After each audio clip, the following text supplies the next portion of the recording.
And welcome to Brandenburg News Network. I am Donna Brandenburg, and it's the 14th day of August 2024. Welcome to our show today. Hope you're enjoying this beautiful day outside. It looks like it's going to be another gorgeous day in West Michigan. I don't know if you guys noticed this, but yesterday we literally had 6 Blackhawks fly over my house yesterday while we were on air, which I thought was really interesting. And there were several more. If you watched the skies yesterday, it was a very interesting day. And then by the end of the day, the upper half of the lower peninsula was a dead airspace. There was nothing up in the air, which I found is really interesting. So today, when we get started, we're going to start out with Liberty Essentials with Bill Moore, Ralph, the IT guy, and Karen, the Riveter. At 10 o'clock, we have a candidate for school board in Caledonia, in the city of Caledonia, and that's Earlina Velting. You guys might know of Earlina. She traveled around with me. She still does when I'm out and about. Does a wonderful job of things, and I actually think she would be a really good candidate or a person to fill that spot because she's detail oriented, and she actually stands for something. And she's going to be on with Mark Mackay. He's a friend of ours. He's a musician, singer, songwriter, and he is an unapologetic President Trump, the rightful president of the United States, Trump supporter. At 11 o'clock, we have the J6ers on again today with Jaleese Middleton, Christian Matthew Manley, and Don Hazard. So I've made a kind of a commitment to the J6ers because quite honestly, I'm kind of disgusted with how everyone seems to be not really working hard to get them out of their condition of being political prisoners.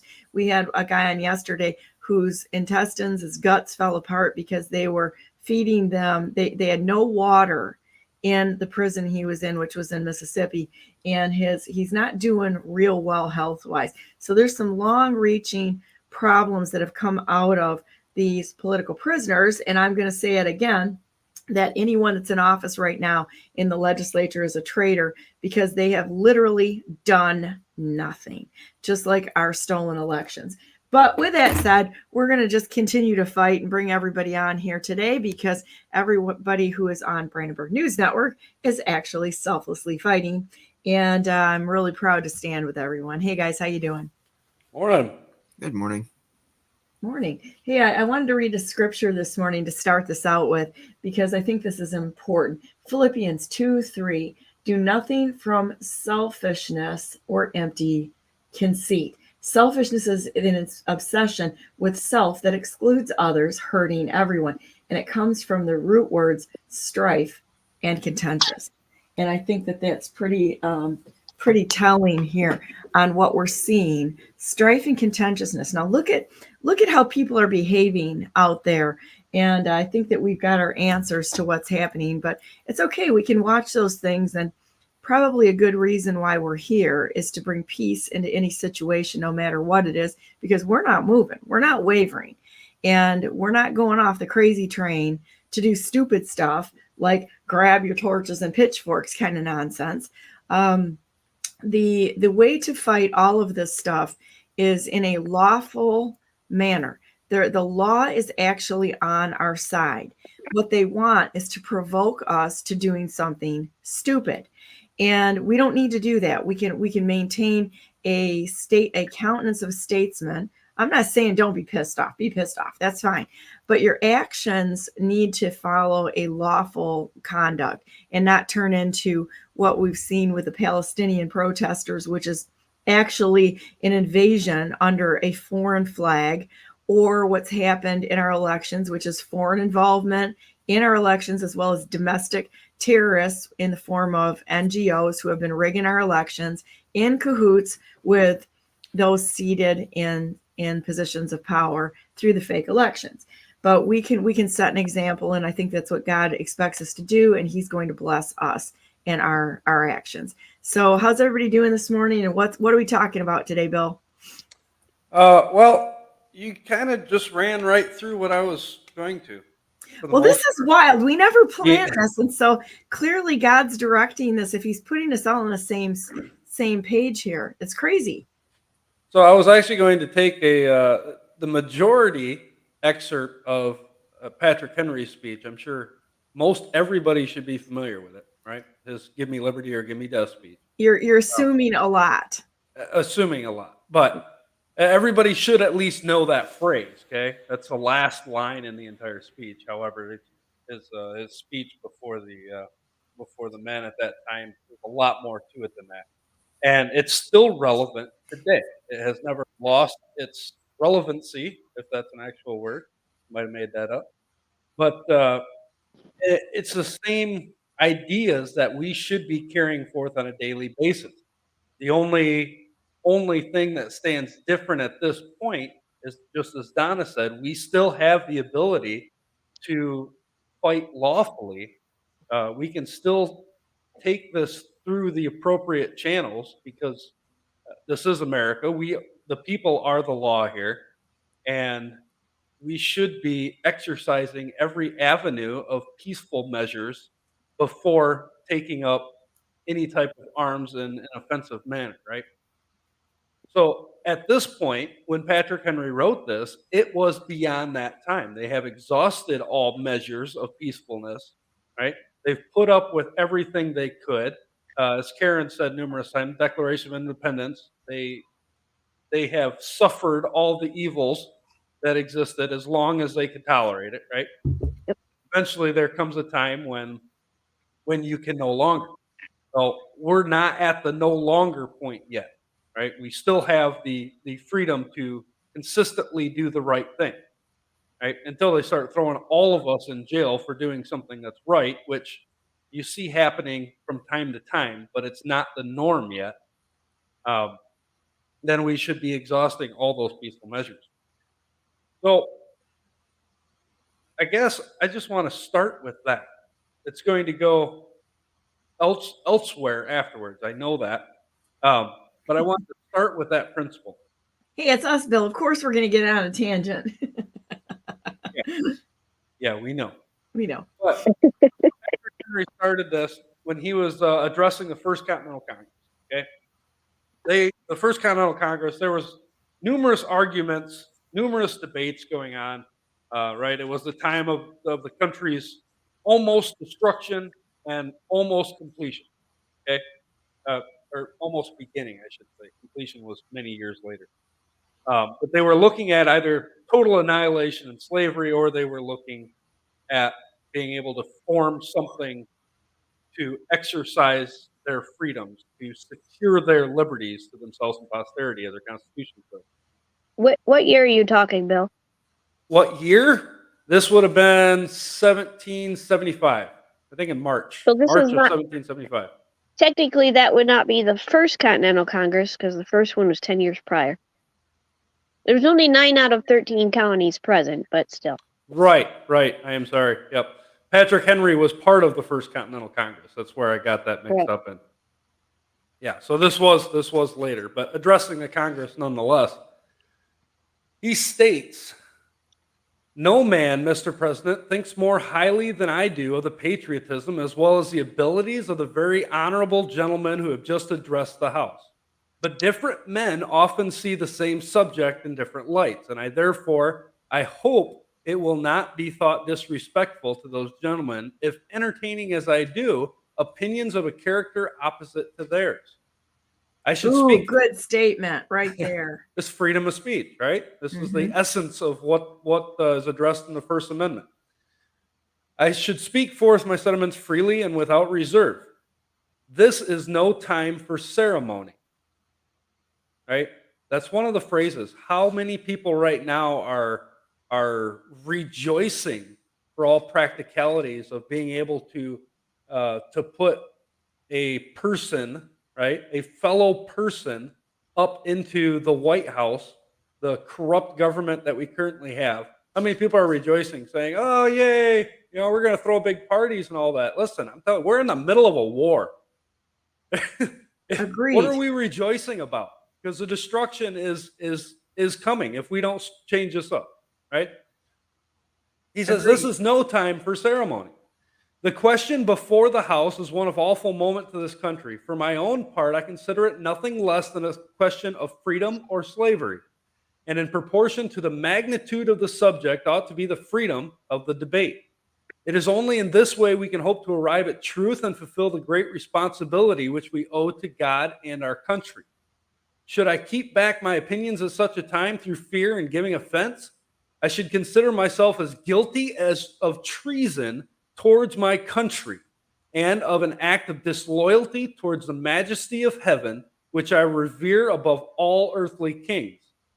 Mr. President, it is natural to man to indulge in the illusions of hope. We are apt to shut our eyes against the painful truth and listen to the song of that siren till she transforms us into beasts. It is the part of wise men engaged in a great and arduous struggle for liberty. Are we disposed to be of the number of those who, having eyes, see not, and having ears, hear not the things which so nearly concern their temporal salvation? For my part, whatever anguish of spirit it may cost, I am willing to know the whole truth, to know the worst, and provide for it. This is the problem I have in government today when they say, oh, this is a matter of national security. We need to conceal these documents, right, from their masters, the people. We need to conceal these documents because we need to protect national interests or national security. Well, whose nation is it, is my question. Whose security are they protecting? Is it not yours, Donna? Yours, Karen, Ralph, mine, right? Each one of us have a right to know what goes on. It doesn't matter how bad it is. It doesn't matter how much we think that it's going to destroy our mentality to know the truth. History proves that if the people know everything that's going on, they are able to make the correct decision for their own lives, for their own families, for their own communities. Well, and something on that note that I would argue is that just like with a medical procedure, you don't have informed consent if you don't have all the information to make that decision. If a government is supposedly representative of its populace, and its populace does not have the information on what's going on within the government, it is no longer a representative government. Agreed. There it is. Yet every administration has something that they hide in the background because of national security. And the funny thing is that the only national security that they're hiding it from is they're afraid of us, because every other country on the planet's got all that information anyway, because they're all spying on each other.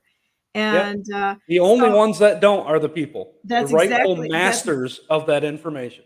That's exactly right. And you want to know something? When we went down the hackers with Bob Terry into our elections, which was rigged at the Microsoft level, it's rigged at the operating system level. Forget about Dominion. Dominion is already, Dominion, ESNS, and HART, the electronic systems, voting systems. They're already it rolled into this little complicit nonsense. But what they did is they leaked all of the code. They said, oh, you can't audit the code. You guys can't audit the code. That's a matter of national security. Well, the fools already leaked it out to every state level hacker on the planet because they're all working together with hacking their elections, like Venezuela. And they're all in bed together. So it is, you're absolutely correct. They're trying to hide it from us. They're afraid of us. Remember that in our Constitution that the people have the right to instruct their representatives, right? That is one of the things that we have to understand. How are we to instruct our representatives or our servants? How are we to instruct them if we don't have the knowledge of what we're instructing them about, right? Very little do we actually know about what's going on, right? And that's understood, especially when it comes to war interests and such. Now, a lot of us know some of the background that's happening, right? When you start talking about the military-industrial complex and everything that goes into war and who's making money on it, a lot of us already know how, not necessarily all the details, but how that's working, okay? The issue is, since we don't have all of the truth, since they continually hide it from us, they create division, right? You mentioned, Donna, before we even got started, you mentioned Israel and Palestine, this war they want to call it, okay? everybody has to understand that Israel set up Hamas through American funding. Okay, get that together first and foremost, because they had to take out Yasser Arafat because he was a threat to them. Okay, that's where that started, and then they became a problem, and now they have a whole nother fight. And so, what do they have to do? They have to create division among the people so that it looks like a valid war, so that it looks like a righteous war, right? But all they're doing is fighting against a problem they created. There's not much more than that that's going on over there. Right? But it keeps the people divided into playing sides, so it looks like something valid is actually happening. All the while, it's just tearing down the very fabric of who we are as a nation, who we are as a people, into believing that there is actually good and bad, a good side or a bad side happening in events like this. Well, they're creating both sides of it. Like Britain set up Israel and through the Balfour Declaration and such. So, and Britain was behind all of this. Who funded that, by the way? It was funded that way, and then we continue on. Why is it that Israel has anything to do with the United States of America, where these dual citizenship stuff going on here? That should have been flagged and kicked out immediately, because these are people that serve big money interests. Now, I don't have any complaints with the Jewish people, not at all. And not at all. And all the people of faith, I consider them, they're fighting for the good purposes, though maybe a little misdirected, like we all are. Nobody has exactly everything right, correct? But when you look at the ones that are seated in the seats of power, just like our government, the Israeli government is guilty and corrupt as hell. And because they're in with the global, they are the globalists. They're part of this.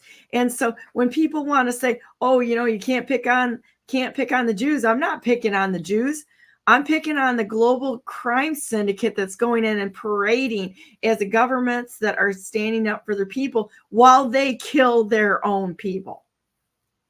Yeah, you look at the things that are happening here. They pale in comparison to what's currently going on over there, right? The stuff that we are now just waking up to and just starting to fight, whether in culture wars, is the stuff that was happening over there 20 years ago, right? Or 25, 30 years ago almost now, right? Back in the mid-90s. All this stuff was happening over there. It's just finally made its way over to our shores, and now we got to fight it. Well, and they destroyed it. It's like 90% of the people that I've talked to somebody who is Jewish, 90% of the people in Israel are atheists. And that's what they're going after for here in the United States. And this person who is Jewish said, this fight is to kill Christianity.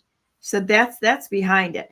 And, for having somebody who's Jewish say this, it's really shocking, So watch ADL come after me right now. They've got good reason to for many times, because this is a bunch of crap, and we're going to have to sort this out, go through this stuff, and bring this stuff forward, because they're lying to us about everything.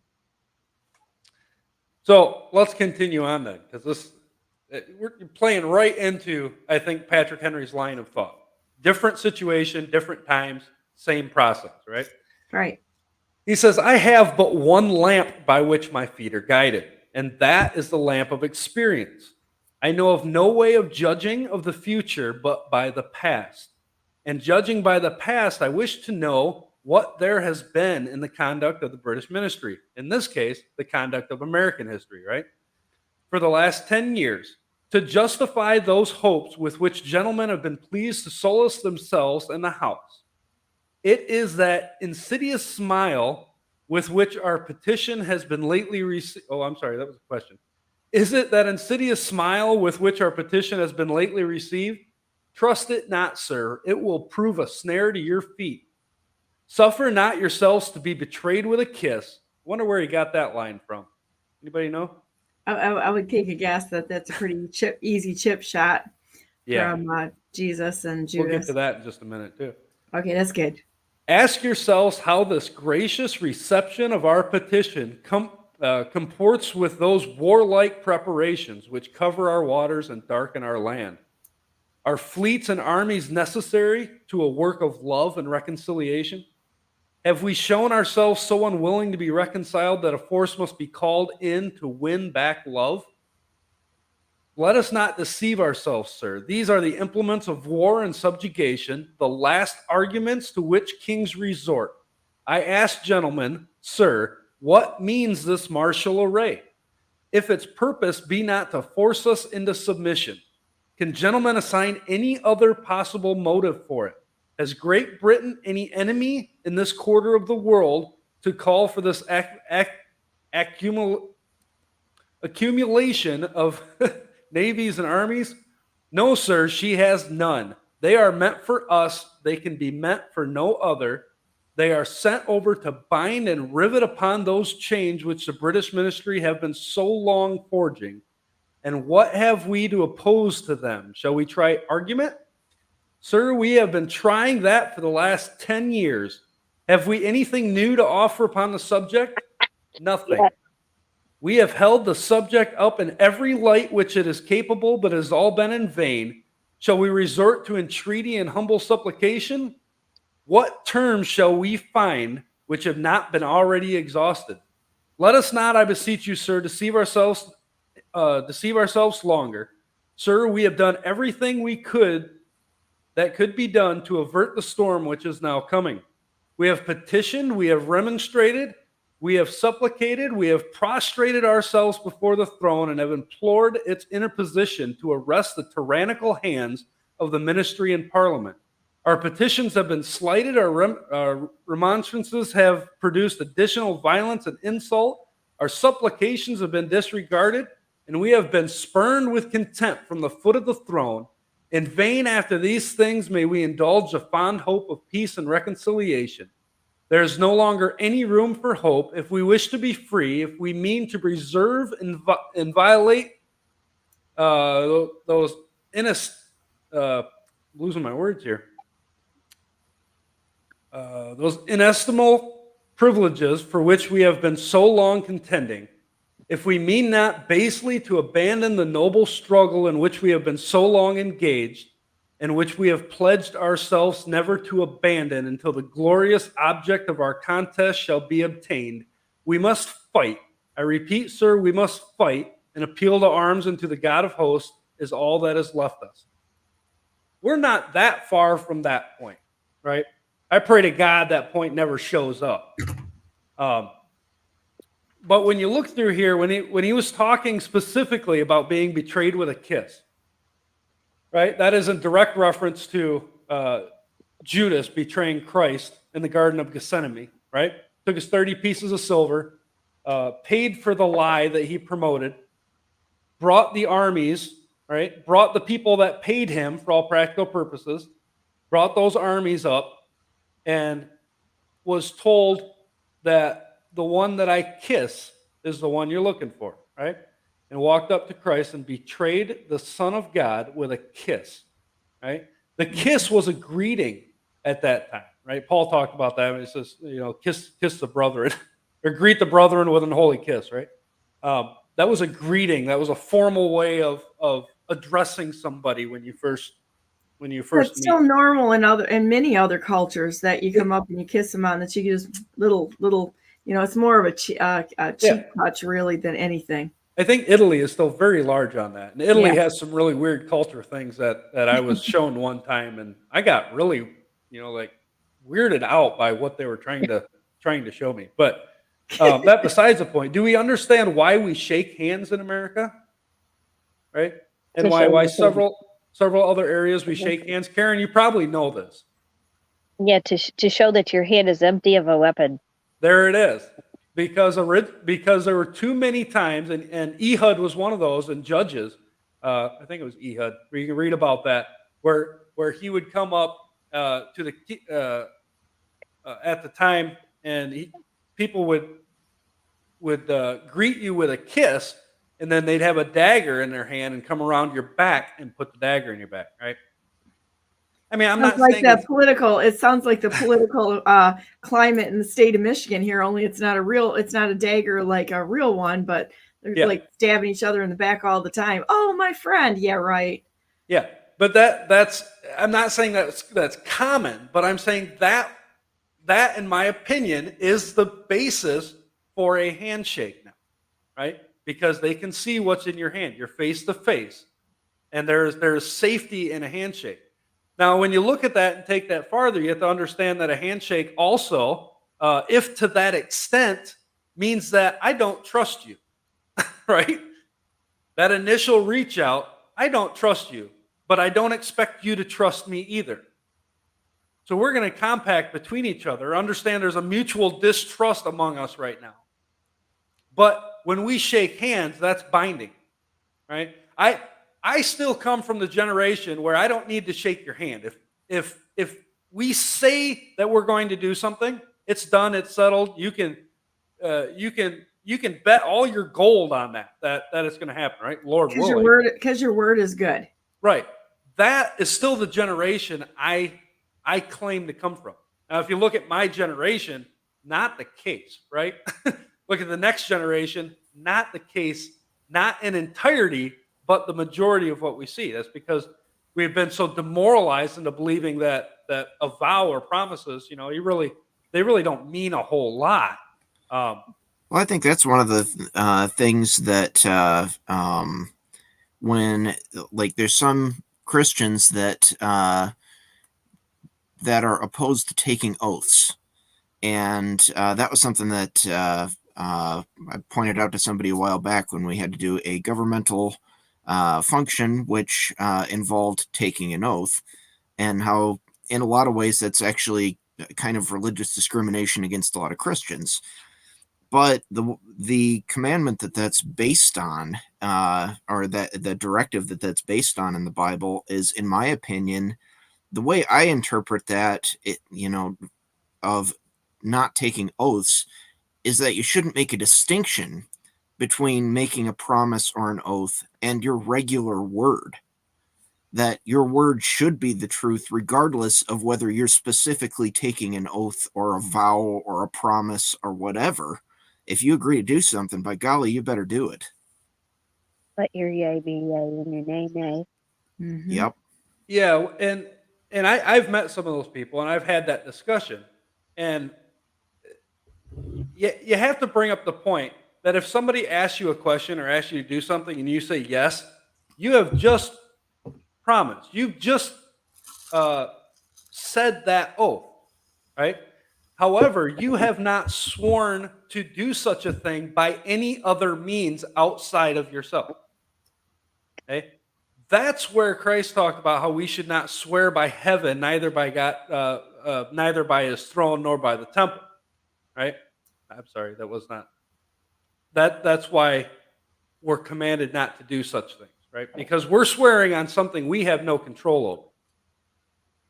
However, in the case of our Constitution, where we command our servants to swear by an oath that they will uphold the Constitution and defend it against all enemies, right? Even our military, we do that with all enemies, foreign and domestic.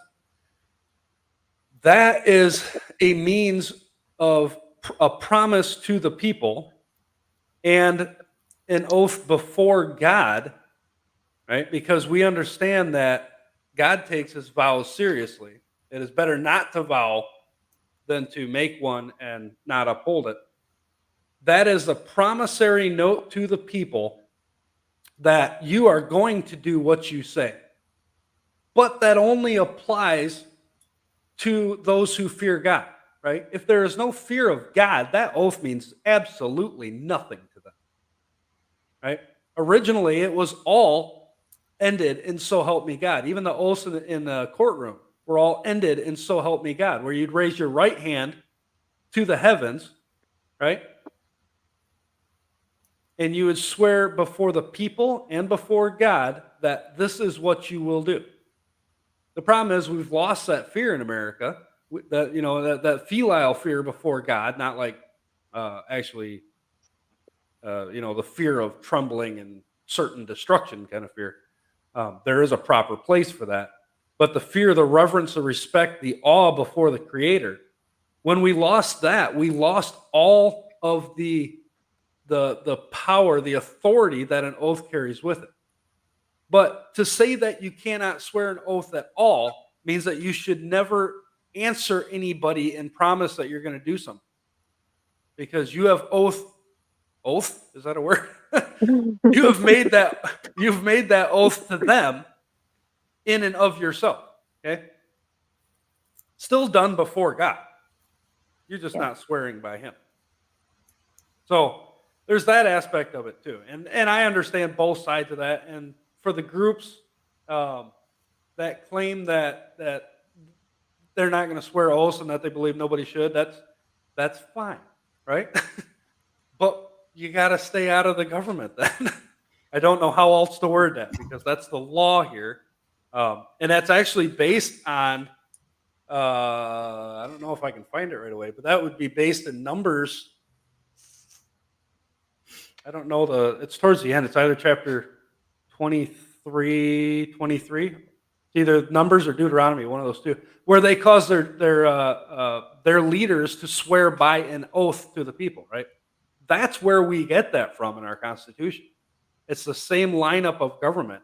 There's so many similarities between the self-governing nation, the self-governing people of Israel at the time, and America, where we have self-governing people, and then we elect servants to do a specific job that whether or not we want to do, or that we don't have the time to do, however people want to word that. But we elect those people to do a specific job for us that we can continue to live out our lives. I think something that I find very significant about the Old Testament that gets lost on a lot of the modern translations is if you read through one of my favorite translations of the Bible is the Tree of Life version. And one of the things that they did in that version that I think adds a bit of significance to some things is they put the books of the Old Testament back into the order in which they were placed at the time of Jesus. And one of the things that involves is the books are in a lot more of a chronological order, but Judges is followed pretty closely there by First Kings. And the contrast, Judges and First Kings, of basically here's how the ideal government was supposed to be set up in Judges, and then they begged for a king, and then it goes into First Kings and shows the disaster that befell them when that happened, when they got their wish. There's a lot of significance there, and I would encourage everyone to read those two books back to back and look at the parallels to current governmental systems. They got a good app too. Tree of Life does. Yeah, that is the exact comparison. If you read a lot of some of the debates that were happening during the setup, even in the Articles of Confederation, and when they were writing the Constitution, you read some of those debates. A lot of that was said because they understood how it was set up by God originally, and they understood how it was supposed to function. And they also understood that it was man and his desires that were going to screw it up. So we had to put in safeguards so that as much as is within us, we could limit that from happening. The problem is, as John Adams said, our Constitution was made for a moral and religious people. It's wholly inadequate to the government of any other. That was the truth. The moment we pulled out of our moral and religious history and our principles, now the Constitution is no longer valid to the people because we can't hold it without those principles, right? Because I think I was talking a couple weeks ago regarding the passage in Proverbs where for the transgressions of a land, many are the princes thereof. I don't know if that was here or one of my other spots. But that's the reason why. The moment we fall back into transgression of the law, we lose that moral standing, right? We lose our principled lives. We fall back into transgressions. Now the government has to set up princes, right? In our case, in America, the government sets up agencies to deal with those transgressions, right? Well, Whether and they be look at right now, the government being a reflection or representation of the population. It is. oh yeah, And that's the problem. We can look at the government and those in the seats and say, look at their criminals. Have you looked around you lately? And I'll say that to everyone. The amount of selfishness, and I'm not directing this to the people that are listening to this broadcast, okay? If people are here, they've probably listened to us enough to know that you're probably on the same thought process that we're on. But to see how many people that will not do what's in front of them in any right manner. Let's start with jobs. Well, it's not my job as they're looking at a dumpster fire. It's not my job when a family next to you is struggling. It's not my job to go get involved in the school board or attend meetings. It's not my job to contact our public officials, our public functionaries. Not my job. It's their job. They work for us. If that's the case, the people that say that suck as being managers and actually being in charge.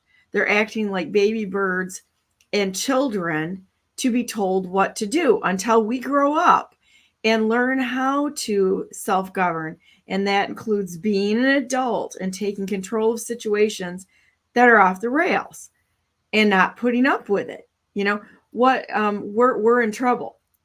And it starts with talking to our public functionaries and starting that dialogue and instructing them. There's probably a lot of, the only people that get promoted to that are useful idiots. They're vetting them for compliance and in some cases complicity. It's our job to figure out who is just a compliant idiot and who is a complicit knowing criminal, because you gotta look at it.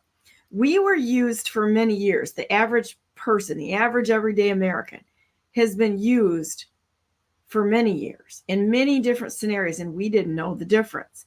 And in the past, I'm going to say 20 years, 10 years, 5 years, you watch the population waking up to the fact that what's happened to us was we were turned into useful idiots to pilfer our nation. Look what the DNR is doing in Michigan. And the rest of it, they're pilfering our state. And we were letting them. Now we've gone to the stage of actually knowing, getting educated. The next step is when it gets real and we start asserting our rightful position and taking people to task for breaking the law, for not staying within their job descriptions. Anybody that works for the state or the nation has a job description. And when you find somebody that has gone off the rails so egregiously, and so egregious are the violations in the state of Michigan, we have to hold them accountable. The only way to do it, in my opinion, is we've got to get together. We got to get educated on the law and start filing pro se lawsuits, because the courts are off the rails. And once we start removing them, we go from top to bottom. We have to do that to make sure we have people that are not lawbreakers, but that will follow the law in the positions. Or we can have a revolution. As Bill started out with this discussion, we don't want to do that. So Donna's way sounds like a more peaceful way. Nobody gets hurt. There will be people that get hurt, even in that, right? Yes. But it's not going to be a massive bloodshed. Can I show you something really interesting here? I don't want to break your train of thought. If you want to go with it, we'll go with it. But this is kind of cool. Yeah, go ahead. Okay, so we're going to go over here to the idiot that's parading around as vice president right now. And look what she has to say. I will use an executive order to end the Second Amendment. Go ahead and try that. You'll be getting them all in bullets first, as 100 million U.S. gun owners and such. And there's a guy here that writes a pretty good, let's put this all in perspective, okay? For those people that are breaking the law, that are not doing the right thing. The math on this is kind of and this kind of stupidity has been done to death. But for the baby duck retards in the meme who shat on this genius idea out of their tailpipes, let's go over it one more time. The late great blogger Weapons Man, shortly before his untimely passing, calculated conservatively and accurately that the actual number of privately owned, he says weapons, I'm going to say firearms in the United States was somewhere not north of not 200 million, but rather a number in the ballpark of 600 million at the lower end of the estimation. At the upper end could be more than 1 billion private firearms. With over 1 trillion rounds of ammunition, which is more than the 10 largest armies in the world we have combined. But let's tie one hand behind our backs. We'll stipulate that only 100 million gun owners are out there. We'll make it even easier and state that only 10% of them have AR-15s. Then we'll say 10% of them strenuously object to confiscation. That's only 1 million people, one hell of a lot more familiar with the weapon system than 95% of the military and all the law enforcement in the entire county, federal, state, country, federal, state, county, and city. For the record, there were only about 50,000 Taliban in Afghanistan, and half of the army, most of the Marines, and a large hunk of Air Force and Navy forces were ignominiously driven out of an A stand after failing to oust them despite 10 years of earnest efforts where the Taliban still runs the show. So we're talking 20 Taliban-sized armies, except homegrown on their home turf. You want to confiscate the guns starting with the AR-15. Before those million gun owners have worked through their first magazine, they'll already have wiped out every soldier and LEO in the country. That's before we see how many of the military and police will turn their weapons on their would-be overlords first, leaving them nothing better to do than go after the politicians that instigated such shenanigans, followed by the left-hard arseholes who voted them into power in the first place. The stampede of violence that ensues will be for the folks to collect notches and count coup before Team Liberty runs completely out of targets to shoot at from Mexico, Canada to Mexico, and coast to coast. Washington, D.C. would be an uninhabited park for the next century, and the mountain of skulls that result will make the pyramid of liberty that free people will marvel at for decades, if not centuries. Please go ahead with that plan. Otherwise, somebody ought to clue in Senator Knee Pads and Governor Chicken Shit and tell them to be careful what they wish for before they get themselves all Mussolini. It's hilarious what this guy says. And if you thought the Secret Service was underqualified before, wait till they have half the country cheerfully taking accurate pot shots at their bosses. I think this is very funny, probably very accurate, and something worth pondering when we start getting all sorts of fearful on what's going on. And that is precisely why all of us are currently fighting the good fight, is to try and avoid that kind of situation. Yes. Right. Do not pick up your firearms and do anything stupid. Do not do that. Let's stay within the law and keep things peaceful, because the minute things get off the rails and go into Stupidville, it's going to be a situation which we won't have necessarily the control that we want to kid ourselves into having. And it's going to be a very non-ideal process to go to the desired ends that most people want to achieve. A better way to do that is to get yourself educated on the law, have the guts to get involved in a peaceful way at this point in time and fight, because the law is on our side. Fight within the smart way of doing it, not the stupidity of grab your torches and pitchforks land. Now I'd be all for some torches and pitchforks. I really would. That can still be peaceful, all right? But can it? Here's the issue: is that these same people that are going around saying, well, we're gonna you do this, and we're gonna put up our arms, and we're gonna just go to war, right?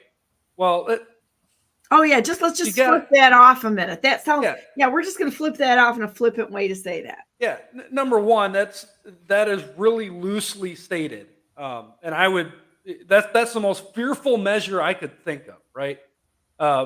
Because the war is here. Understand that we are in the war. The moment a shot is fired is only the beginning of the end of the war, right? And Americans are not right now organized enough because we have failed to understand our militia duties among the several states. We're not organized enough to pull this off. There are only select small groups that you could bind with, all right? So I don't want that. We can't even agree on what kind of cookies to bring to our political bitch sessions. Right. Understand that Christ said in Matthew that a house divided against itself cannot stand. They continue this division. I've said it over and over and over and over again. And that is my number one talking point, is that if we're still playing the left-right game, the red-blue game, the political party game, the good or bad in this in the military industrial complex wars that are going on, you want to play those games, you're playing right into the division. As long as they keep us fighting amongst themselves, they don't have to worry about a threat, right? Mm-hmm. You brought up a good point that that our representative government should reflect what the people are, right? John Adams said, as they were establishing how to set this all up, he had said, as good government is an empire of laws, how shall your laws be made? In a large society inhabiting an extensive country, it is impossible that the whole should assemble to make laws, right? My words here, that's called a democracy. That is mob rule. The whole people go in and they vote, right? Each individual represents himself. That's democracy. You hear that being promoted by everybody that's out there in the political field right now. And it's mob rule. He says the first necessary step then to depute power from the many to a few of the most wise and good. By what rules shall you choose your representatives? Agree upon the number and qualification of persons who shall have the benefit of choosing or annex this privilege to the inhabitants of a certain extent of ground. The lower house of the legislature should be closest to the people, representing their views. The principal difficulty lies, and the greatest care should be employed in constituting this representative assembly. It should be in miniature an exact portrait of the people at large. It should think, feel, reason, and act like them. That is exactly what we have. As many people as want to deny it, but our representative government thinks like the people do right now at large. They feel like they do, right? You can see them either pro or con protesting or what's the other, the antonym for protest? I don't know, coddle, codify, whatever. Contesting. You can see them doing the same things there. They reason the same way, right? The majority of people don't understand their Constitution. They don't understand the Declaration of Independence, the very documents that founded this nation. Well, neither does their representative government, right? Mm-hmm. You can ask some of them if they even have read the Constitution, and a vast majority of them, I am not kidding you, a vast majority of them will tell you no, or they will lie straight to your face and tell you that they have, and then do the exact opposite of what it says, right? He says that it may be the interest of this assembly to do strict justice at all times. It should be an equal representation, or in other words, equal interest among the people. Should have, in other words, equal interest among the people should have equal interest in it, right? That's where we get our instructing our representatives. He ends saying that great care should be taken to effect this, and to prevent unfair, partial, and corrupt elections. Oh, my word. He said this when? In the foundation of our Constitution, they're already talking about corrupt elections. Why? Because they know the nature of man is to leave off the morals and principles that this nation was founded on. the very nature of what they saw, what they fought against, they could see reviving among the people if they left their duties off. That is where we are. So, what's the good news in this? Right? We got to go back to Patrick Henry to get the good news. He says, they tell us, sir, that we are weak, unable to cope with so formidable an adversary. But when shall we be stronger? Will it be next week or the next year? Will it be when we are totally disarmed and when the British Guard or American Gestapo shall be stationed in every house? Shall we gather strength by irresolution and inaction? Shall we acquire the means of effectual resistance by lying supinely on our backs and hugging the delusive phantom of hope until our enemies shall have bound us hand and foot? Sir, we are not weak. If we make proper use of those means which the God of nature hath placed in our power. 3 millions of people armed in a holy cause of liberty and in such a country as that which we possess are invincible to any force which our enemy can send against us. Besides, sir, we shall not fight our battles alone. There is a just God who presides over the destiny of nations and who will raise up friends to fight our battles for us. I think the correct word there was with us, but nonetheless, it's recorded for us. Besides, sir, we have no election, kind of where we're at now as well. If we were base enough to desire it, it is now too late to retire from the contest. There is no retreat but in submission and slavery. Our chains are forged. Their clanking may be heard on the plains of Boston. The war is inevitable, and let it come. I repeat, sir, let it come. It is vain to extenuate the matter. Gentlemen may cry peace, peace, but there is no peace. The war has actually begun.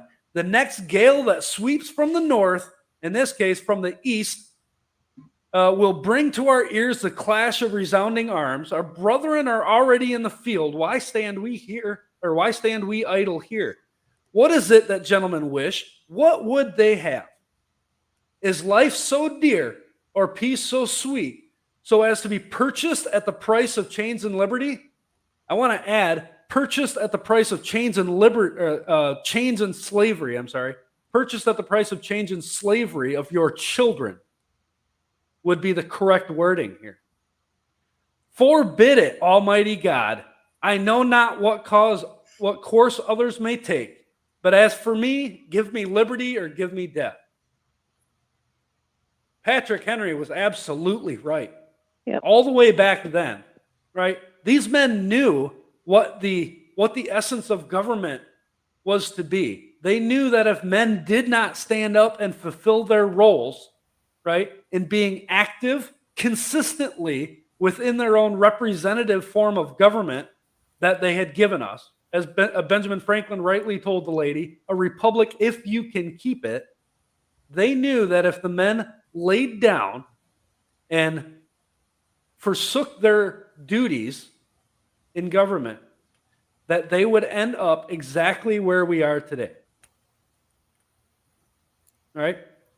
Yep. When I say, is life so dear or peace so sweet, so as to be, I'd have to read it again. I don't have it memorized. But so as to be purchased at the price of chains and slavery for our children, that's the way I look at it. If they want to put me in chains and try to make me a slave, so be it. I'll fight them tooth and nail till I'm out of breath, right? But the moment you think that you're going to put my children in chains and make them slaves, you got a whole other thing coming. I'll take it to the ends of the earth to make sure that my children don't have to put up with what I have had to put up with and what was left to me by the previous generations. So it's not so much taking up arms and going on the offense, because that's not what we're called to do. That is a defensive measure only. If they want to push it to that limit, as the Minutemen rightly said in 1775, if they mean to have a war, let it begin here. But if that's not the end goal, then leave it be. We have plenty of other things we need to handle and we need to tackle on a daily basis, right? If they want it, let it come. But if they want us to start it, you got a whole nother thing coming, because I can fight till I'm dead without picking up arms. Mm-hmm. And that should be the cry of every American person. The moment we start talking about going on offense with arms, you've lost it. You have absolutely lost it to think that that's not what they want. We're too divided. We're going to be fighting amongst ourselves. The amount of bloodshed that's going to happen over such an unjust cause right now is going to be extreme. We're talking tens of millions, if not 100 million. And over division that's been manufactured through propaganda. Exactly. That is what they are driving the American people to.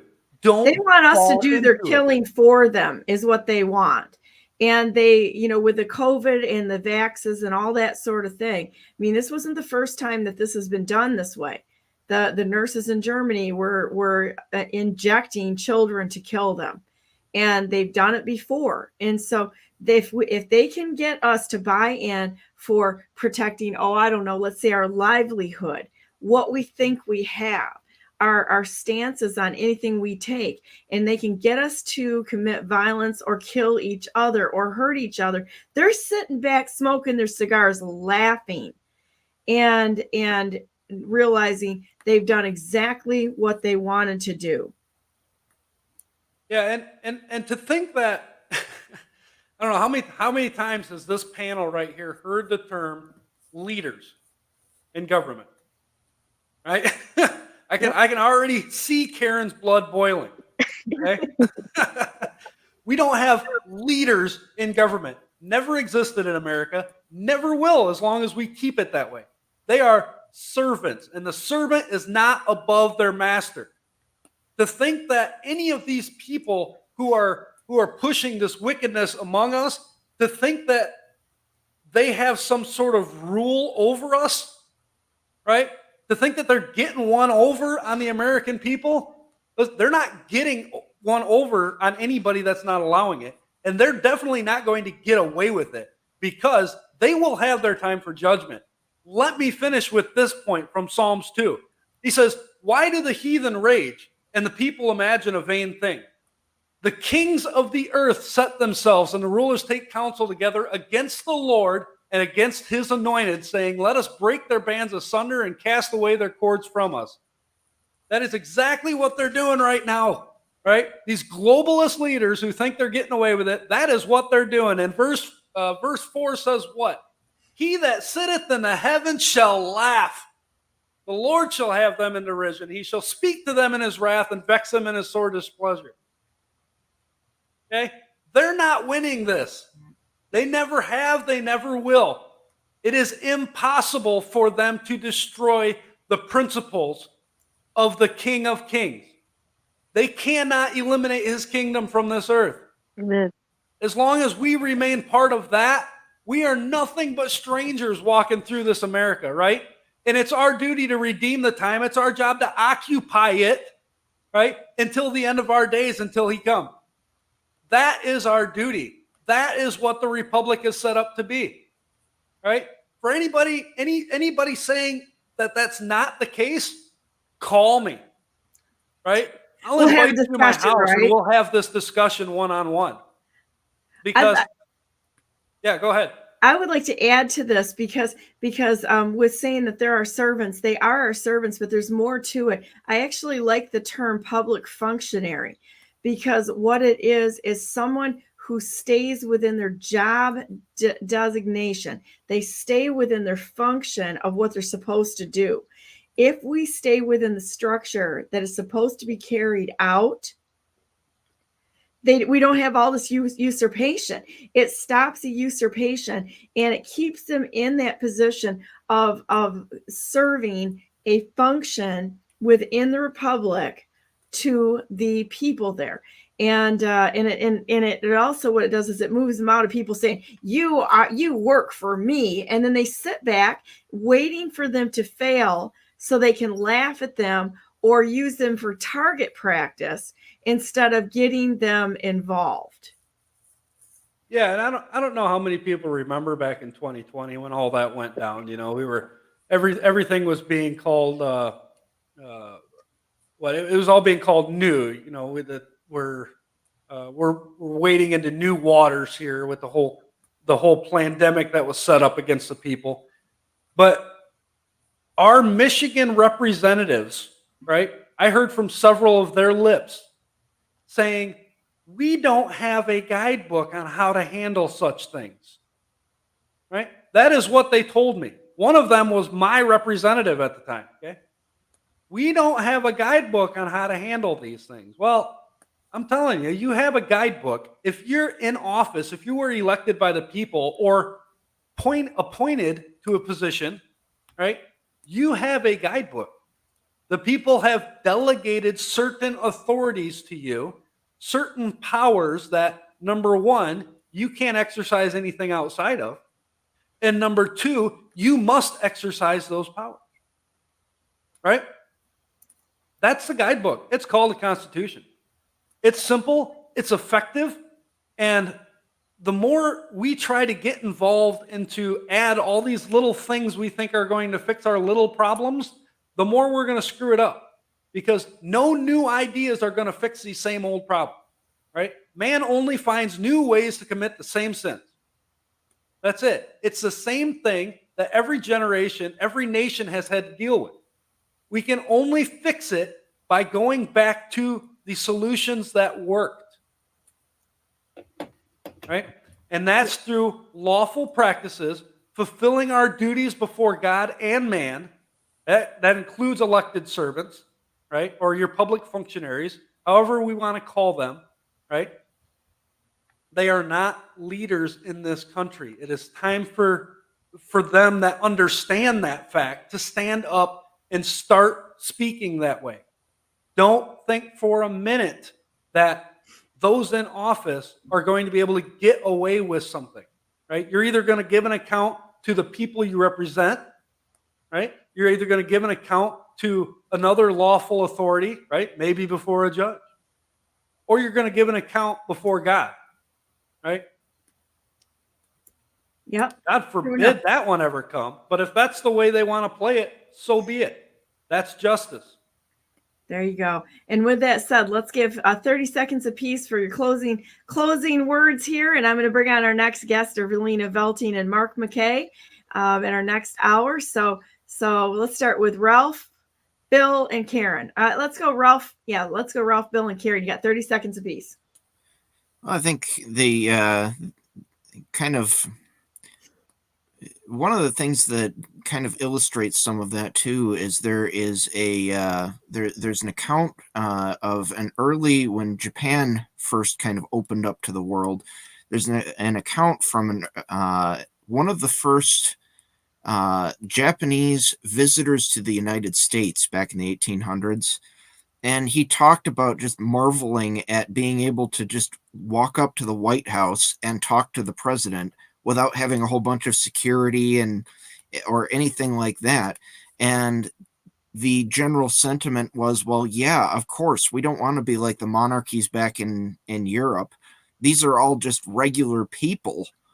And, we are all the governing body of this. So why should we restrict access to any of this? And looking at the difference between that and now is just striking. Bill. Yeah, that's pretty incredible. So there's a quote, and Donna, this is in the back of your new book that you got, but by J. Herbert Smith. That Bill got cheap, and I had to spend like $130 for this little beauty, but it's quite a document. By J. Herbert Smith, there's a quote. He says, "You and I are America. Unless we change, America will not change. Unless we are willing to experiment boldly with the application of absolute honesty, absolute purity, absolute unselfishness, and absolute love in our lives and in our relationships and responsibility, America, the land of the free, may lose her freedom because she no longer has the moral and spiritual values to maintain it. You and I are America." There you go. Karen, 30 seconds. I'll try. I want to connect the concept of the oath and the concept of the leader that was discussed today. The oath, I think one of the problems with the oath is that we cannot always tell what the circumstances of the future will be. And we're warned about that in the scripture. Don't count on your estimation of what the future is going to look like for how you are going to handle it. So if you make an oath that you're going to do something and the circumstances change and you are not able, now you violated your oath, but because you've taken it out of your own hands, so to speak, by making an oath that you can't promise. And I think that's one of the problems with the leader concept. They are so busy in politics saying, I'm going to do this and I'm going to do that. I'm going to decrease taxes. Wait a minute. You haven't got an office yet. We haven't given you that instruction. Don't tell me what you are going to do. You must wait until we give you that instruction first. That's kind of backwards to what we're used to. We've got to understand who's really in charge and that we don't have control over the future. But as long as that candidate understands that the people are the ones who will direct, under the circumstances of the day, what they need to do, that is the candidate we want to bring forward. And Donna, request, can you post that thing that you wrote about, that posting, and also Bill's letter? I threw that up there. Bill, I don't have your letter. Do you have a link on it, or do you have a direct link to the Patrick Henry reading that we did or not? If you don't, just text it to me and I'll put it up later. But I did put up that firearms evaluation, and I think that's really good. It's like if they think they're going to come and take our guns, they're going to open up a massive can of whoop ass, because you know what? The United States of America is not going to stand for it. We're not going to stand down. We're not going to listen to these morons in Britain come and say, if you say something against us, we're going to come over there and we're going to extradite you. Good luck with that. Good luck with that. And look at what their people are dealing with. The American spirit here and just how tough we are. With that said, we're going to have to end it here. I'll be seeing Ralph and Karen on Friday for Off the Grid, and we're going to go to our next segment with Mark Mackay and school board candidate and friend Earlina Velting. So I'll be right back in just a few minutes. And thanks, guys. We'll see you next week, Wednesday. See ya. Bye, Bill. Be right back, everybody.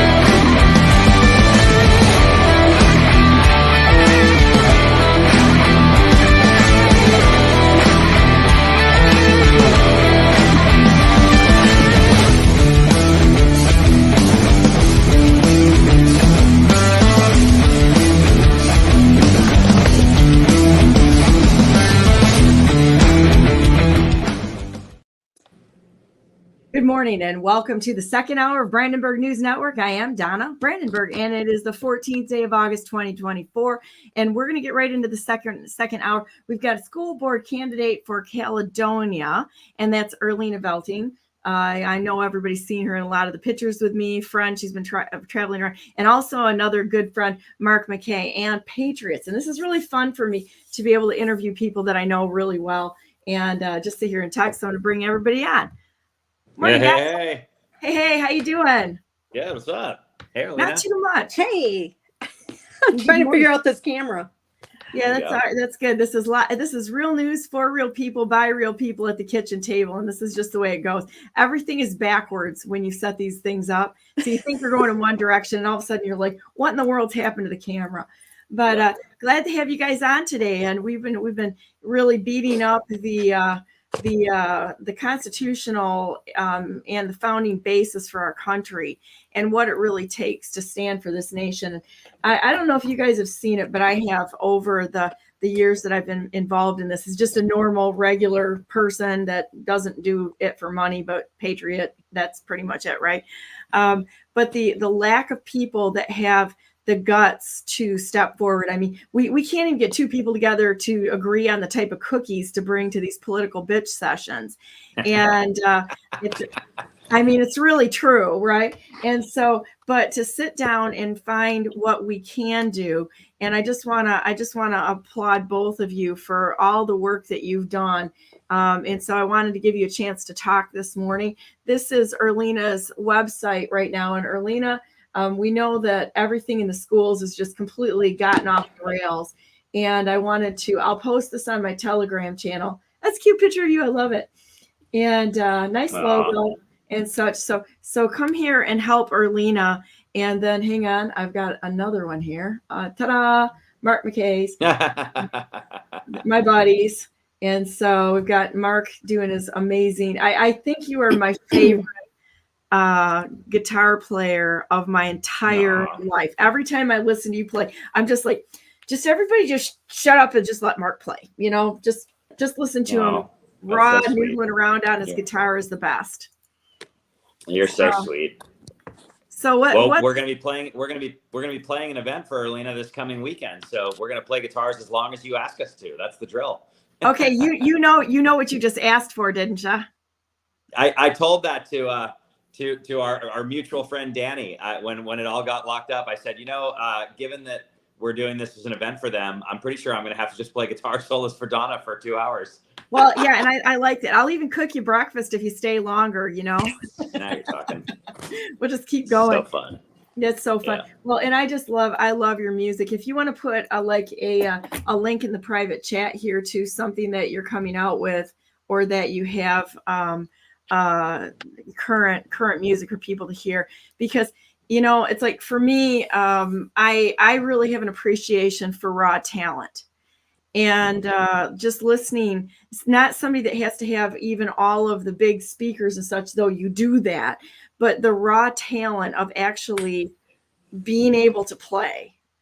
And yeah, I appreciate you saying that. It's funny, like not to go too deep into the music business stuff that's not that interesting to anybody, but one of the things that I really trip out on is I feel like I'm one of those last of the soul survivors that sees that the same way you do. We just, one day we were trying to be a good guitar player and trying to be a good band, and we were playing in bars, and then we were playing in casinos, and then we were just playing hundreds and hundreds of shows around the country until we got better and better and better. So a lot of times when we're standing on a stage with everything you're describing, with big giant PA systems and lights, it's still back to the fundamentals of just being a good guitar player playing in a bar. And oh my gosh, that was that picture. We were on tour with REO Speedwagon and that photo you're showing. But anyway, the point of me saying that is, as I go around these days and we tour with so many of our favorite bands, we play in so many shows, I still am just such a sucker for somebody who can authentically pick up a guitar and play a great song or tell a great story or sing a great song. And I feel like in today's world that gets more and more lost every day behind all the, the drama that we set up around it, Yeah, and I think so. My kids all took piano lessons, and I had them practice like an hour a day from the time they were 4 years old. So my kids are actually really pretty good pianists. Yeah. And where that started is listening to somebody who is an extraordinary talent, and that's Bruce Hornsby. I was at a concert that he was at, and I love him just as a piano player. And he's a huge guy. If you've ever watched him, he when he's at like a grand piano, he's like over the top of it. And he dismissed his band and sat there and played for 45 minutes just off of what he had in his head. And I looked at my friend I was with, Janice, and I said to Janice, I said, oh yeah, my kids will be taking piano lessons. And it was the impetus of me really making a serious commitment to having my kids have that training. I mean, what a gift it is that you have to share with this nation. And I'm gonna say this right now. Okay. We have an event coming up this weekend on the 17th. Okay. And I'm just going to put this out there because I know what's happening behind the scenes, and know what it's like to put everything you have into a campaign and have half the state either hate you or say screw you. Okay. This has actually been my reality here for about 4 years because of the lack of getting people involved and freaking apathy. Now, Earlina is a friend of mine. Okay. Earlina has traveled around with me, and I love you, Earlina. Okay. And I am going to say right now, we're going to be at this event this weekend. And everybody who's out there, I want you to know what I know about Earlina. Earlina said, this is about giving back to the community. One of the most profound things that I have heard, and she said it a couple of days ago, I heard her say that. So at this point in time, instead of having politicians that everybody goes, yeah, it's just another politician, I'm going to sit home and drink my coffee and bitch. We're going to go and we're going to participate in this and act like a family should. So what I'd like to tell everybody is, you want to impress me with how smart you are or what you know or how involved you are, come and join us this weekend and support something that Earlina and Mark and Danny and everyone has worked very, very hard at to put this together, to make a really nice time, a really nice family time for everybody. I mean, politics don't always have to be like the stuff that I do. I'm mission driven. I'm going to get in there and I'm going to pound out the law, and I'm going to find out every last stinking detail. So when I go and talk about it, that I'm going to personally be able to get in their face and prove a point. But not all politics have to be that way. Sometimes it's this way. And I want to thank you on behalf of Caledonia, the state of Michigan, the county of Kent, and the nation. Thank you for stepping forward and running for school board and handling the problems that you see. Tell us about what you see there and why you decided to run and how this kind of transpired. Well, it was nothing I set out to do. Probably just like Mark. We just start, Not like me either, right? We just kind of were there. No, right. And that's funny how it all started out in, back before COVID, and, we were getting involved with things and making a difference where we could. But it was really fun because all of a sudden it was like there was a need in Caledonia for some conservative, constitutional parents or grandparents or people that cared about the schools.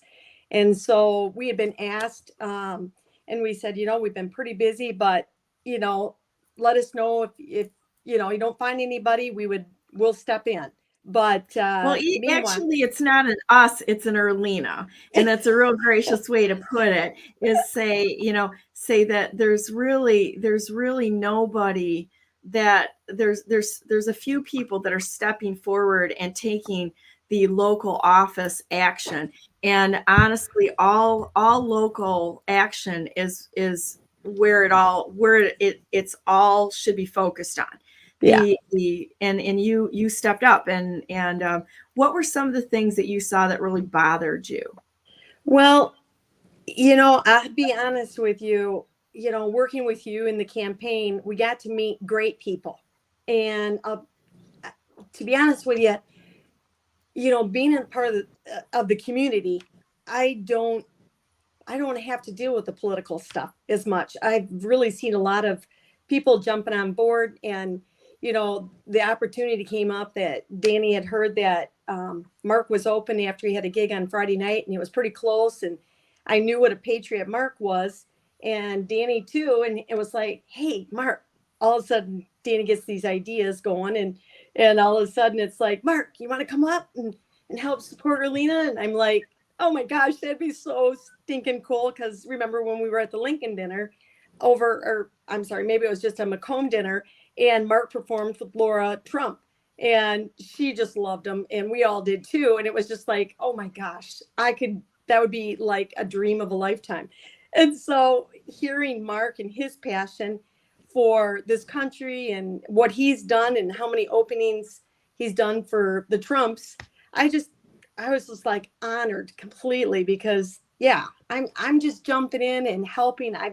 I'm not in a fight right now. I'm sure that there will be some, but right now it's caring about the kids, caring about what the parents are concerned about, what the community is struggling with.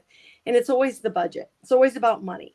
And so instead of jumping into the war, we thought, let's party, let's have fun, let's have Mark come. And we're just so excited, Mark. And I'm just honored that you'd come to Little Caledonia. Oh, anything for you. Are you kidding me? Yeah, no, it's going to be a really nice day of music. You know, it's funny. You were talking, I can't remember whether it was in our segment or the segment before, Donna, because I was watching before we came on, but we were talking about, it was probably our segment, but you were talking about nobody ever being able to agree on anything. You know, one thing people can agree freaking on package is a of nice time cookies. with I their mean, families. try to get him to come for a package of cookies, Yep. and it's like, well, we need Totally. this or the silverware, stupid stuff like that, instead of the stuff that matters. Totally. Yeah, but anyhow, I'm sorry. So, to you know, the one thing people can't agree on is concerts are great. That's right. That's true. And you know, you look at all the nonsense. Okay, so like let's go there, because you know I'm going to go there to uncomfortable subjects, but we're going to go there. What we have gotten involved in and what we've seen is just normal people is the absolute bankruptcy of our entertainment industry historically, with the stuff that was going on in Hollywood and all that sort of thing. And there have always been good people there, but they're typically gave the biggest stage to, say, like, you know, those people that were part of their criminal cabal and would push their agendas and such. But then all of a sudden, when we got smarter, because our society is a reflection of us, our patriotism, whether we're committed to God and such, and all of a sudden we started rejecting all of that stuff that we grew up with. And all of a sudden, we start seeing the superstars actually starting to emerge without the fog of war that was really manipulating what we were seeing and listening to, and engineering our nation to be violent, disassociated, and lacking God and lacking patriotism. And you know, and I think that that's one of the greatest things is actually our musicians, and not just puppets, but people like yourself, Mark, and normal people like Earlina and myself, who's just stepped forward and said, enough of this stuff. We're gonna jump in the fight. We're gonna defend the rightful president of the United States, President Donald J. Trump, who had his election stolen from him, and our voice stolen. I gotta show you one of my toys. That's cool. Yeah. I was just there. We just played out there last week. Yeah, well, did? I improved it. See, Yeah. there's the improvement right there. Where's out there, Mark? We just played at Sturgis at the Harley Davidson rally in South Dakota. No way. Yeah. That's so cool. So, you know, Donna, you know what's interesting is, remember the first place I met you was at John Rich's house for that fundraiser, and yeah, that was great. I was telling John that it was so funny to have all these people. It was like all of a sudden people would be coming in the room who I've toured with for years or I've known forever, and I'd go, "Oh man, really you?" You know what I mean? Like there's so much of that, and I think that to take it down to kind of a dummy level, I consider myself to just be a pretty hardworking, sort of normal, common sense person. I didn't grow up particularly political. I didn't grow up particularly angry about anything. I grew up on the American dream. My parents told me, if you work really hard, you can accomplish anything in this country that you want. And I think it's a great spirit that I think when I weigh out all this stuff that's going on, all the noise, all the things that we all are so plugged into, that's the part of it that scares me the most. That's why I am not afraid to speak up, is that I think that the loss of the American dream is the end game, you know? And I think that, to the point you were just making with musicians and stuff coming out, I just think that a lot of people were used to sort of not being that plugged in for a long time. You know, I think even if you could go back to the beginning of COVID, you know, the day that they announced that there was a virus coming and we didn't know what to expect, I think the whole country kind of went, oh, well, we better figure out what this is. I'm sure there were, you know, I'm sure a lot of us were very skeptical and had other thoughts, but you know, as a whole, we were almost united for an hour and a half. You know what I mean? But then quickly it turns the other way, and I feel like it was right in the middle of that. I can speak to a lot of my friends who always voted the other way and weren't my way. One day they were watching whatever that news network that starts with C and ends with N, and they were watching Clinton News Network. Yeah, and they were watching this guy standing there talking about this peaceful protest with this towering inferno behind him, and all of a sudden they went, something's not adding up with this, you know. And they're so. You know, as far as musicians and actors in Hollywood and our industry and stuff, yeah, you know, it's guarded by the other side of the fence. But, you know, I think there's a lot of common sense people like me that just kind of go, yeah, this this is not right, you know, and then there becomes a point where the more you watch it happen, the more you watch it get steamrolled, you know, the more you're willing to speak up. You know what I mean? Yep. And I want to show you this because I know you got to leave in a little bit here, and then it's just going to be Earlina and I for a few minutes. But I wanted to show that. Okay, so this is the Caledonia event on August 17th, my favorite number, which is really cool. And so that's where we're going to be here in Michigan. And then as you go down here, you've got several other concerts in California, North Carolina, and Nevada.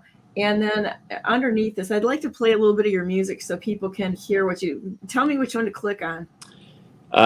Somebody Else's Everything is a great song. That's the top right corner there. This guy right here? Yeah, click that. Okay, let's click that guy.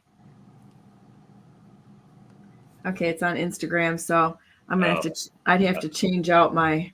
Well, here, you'll get to it. See if we'll get to it if I click on it enough. There we go. There we go. Turn that up. Let me see if we can make this thing work. Yeah, you gotta click the audio. There you go. Yeah.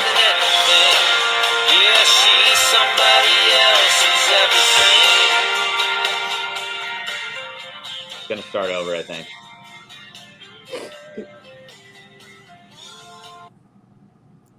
Okay.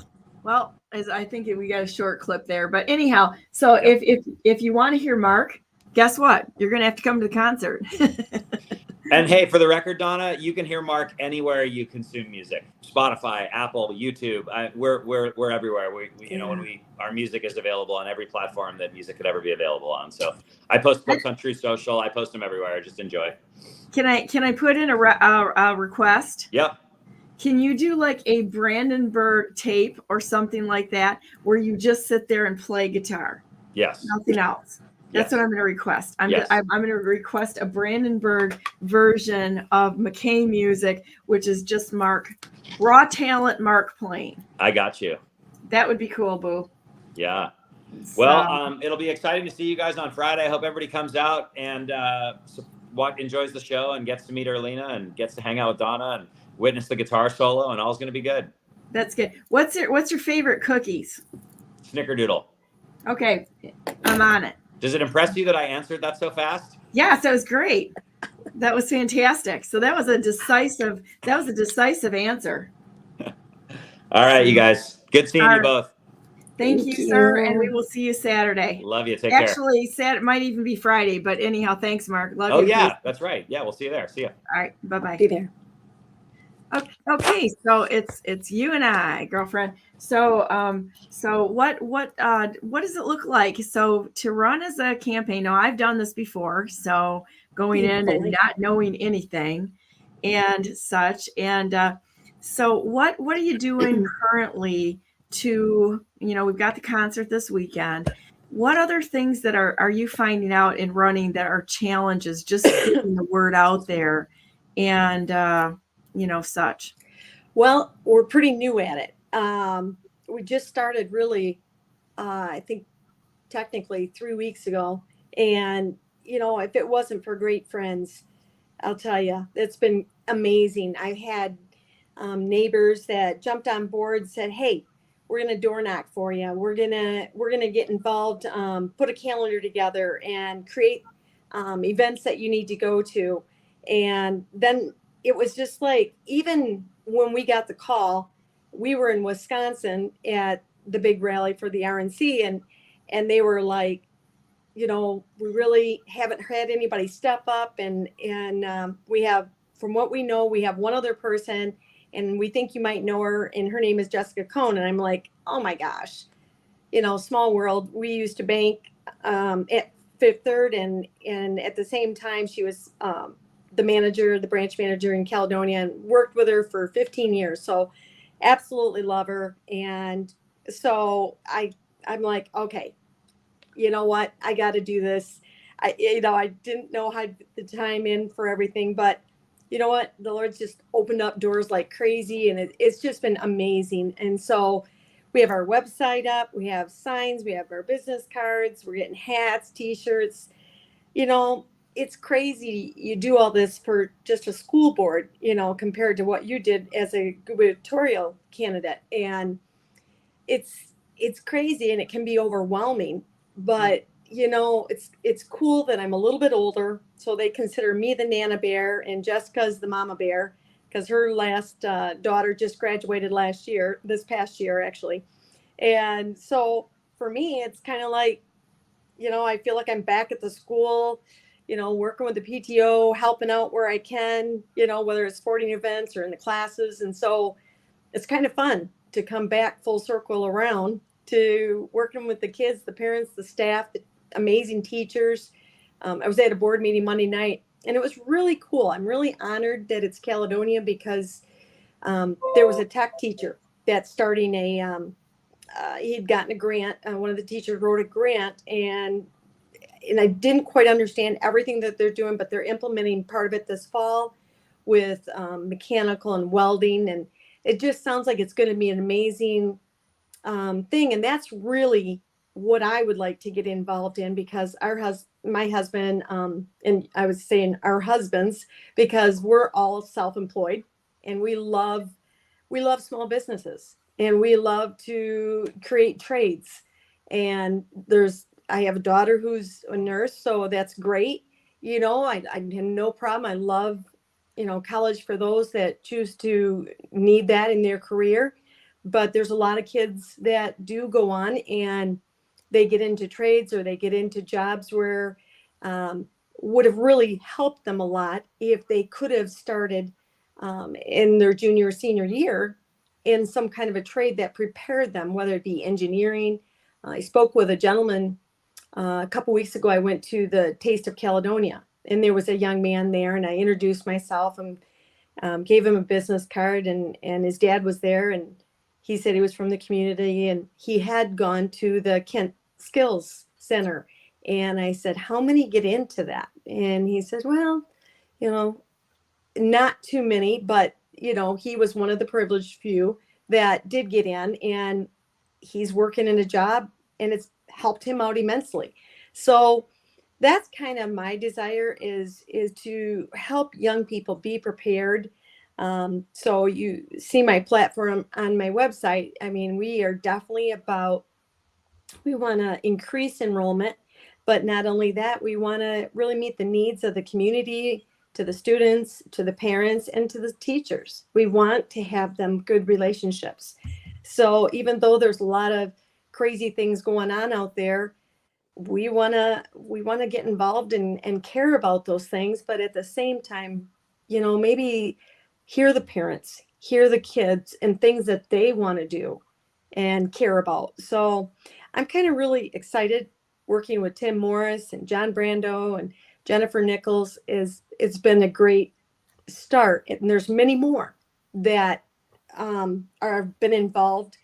And so, yeah, the only thing that was really cute, about a week ago, I was at Culver's and I met Bob Lilly there, and it was really funny. I go, Bob, you were on the school board back when my kids, you know, graduated. Well, my oldest is 42, my youngest is 35, so that was a long time ago. But I said, I remember when you did that, and I always appreciated you so much for doing that, because busy moms, we were busy raising families and, you know, taking care of the classrooms and PTO stuff. And I said, now it's my turn.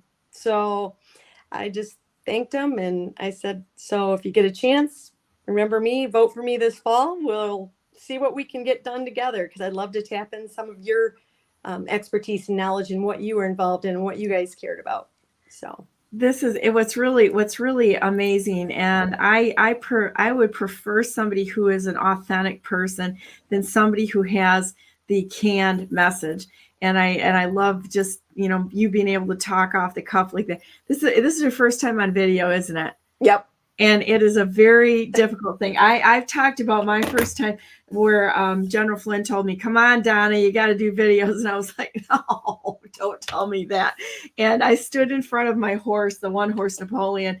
And for 2 hours, I tried to record something. And after 2 hours, I didn't get 30 seconds of video. And I'm like, this sucks. I'm going to die. I can't do this. And every time you do it, it gets a little easier. But when you step out, and I'm saying this to encourage everyone out there, because we all felt the same.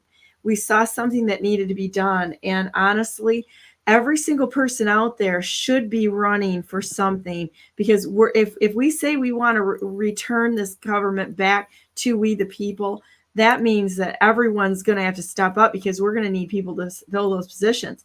And it's not that you have to have everything perfect. It's that you have to be willing to do it, and maybe even make some mistakes, and have people be, criticizing you and or that sort of thing. But you know what's really amazing is that you will find those good people that will come alongside of you, which, Earlina's finding that now, when you're kind of like going, I don't know what to do with the next step.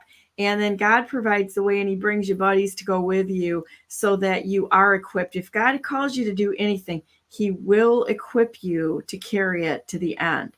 And I think that watching, as we have been watching, the everything that's gone on in, I don't know, everything that's gone on here in the past few years, we are seeing problems that need to be fixed. And there's so many of them. The pornography in the schools, the lack of actual curriculum to give people skills to be able to take care of themselves, the destruction of the family, the transgender initiative and or abortion or things without parental rights and strong families. And you're really very committed to strong families.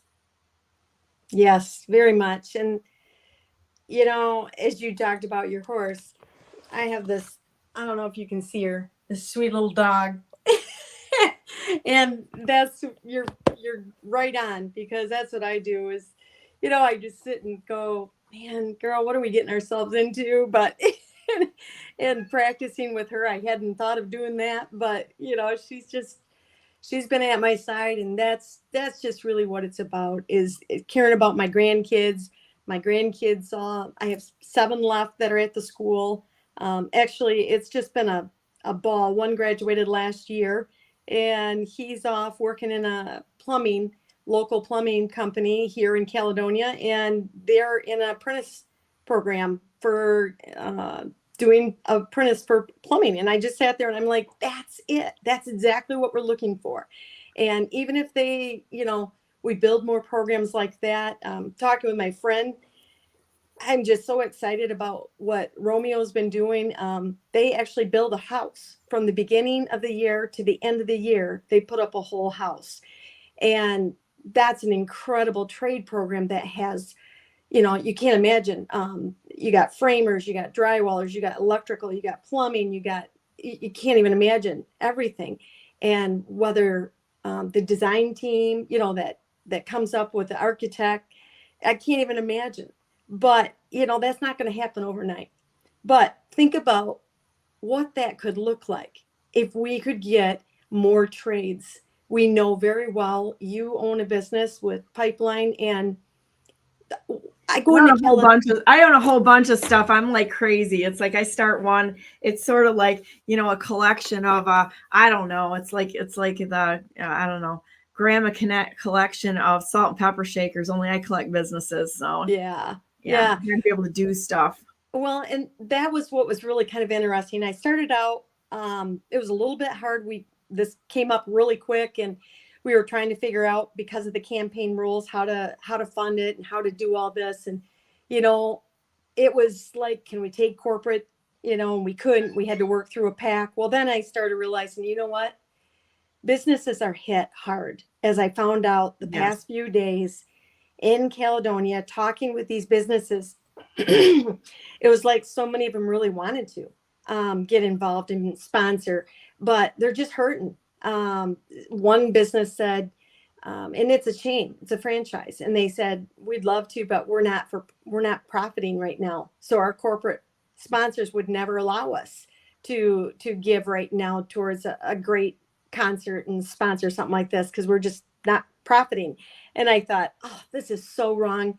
And I just, as a business owner, I thought if somebody came to me, I would do it. But you just feel so bad, because you just sit there and think, man, there's so many businesses hurting.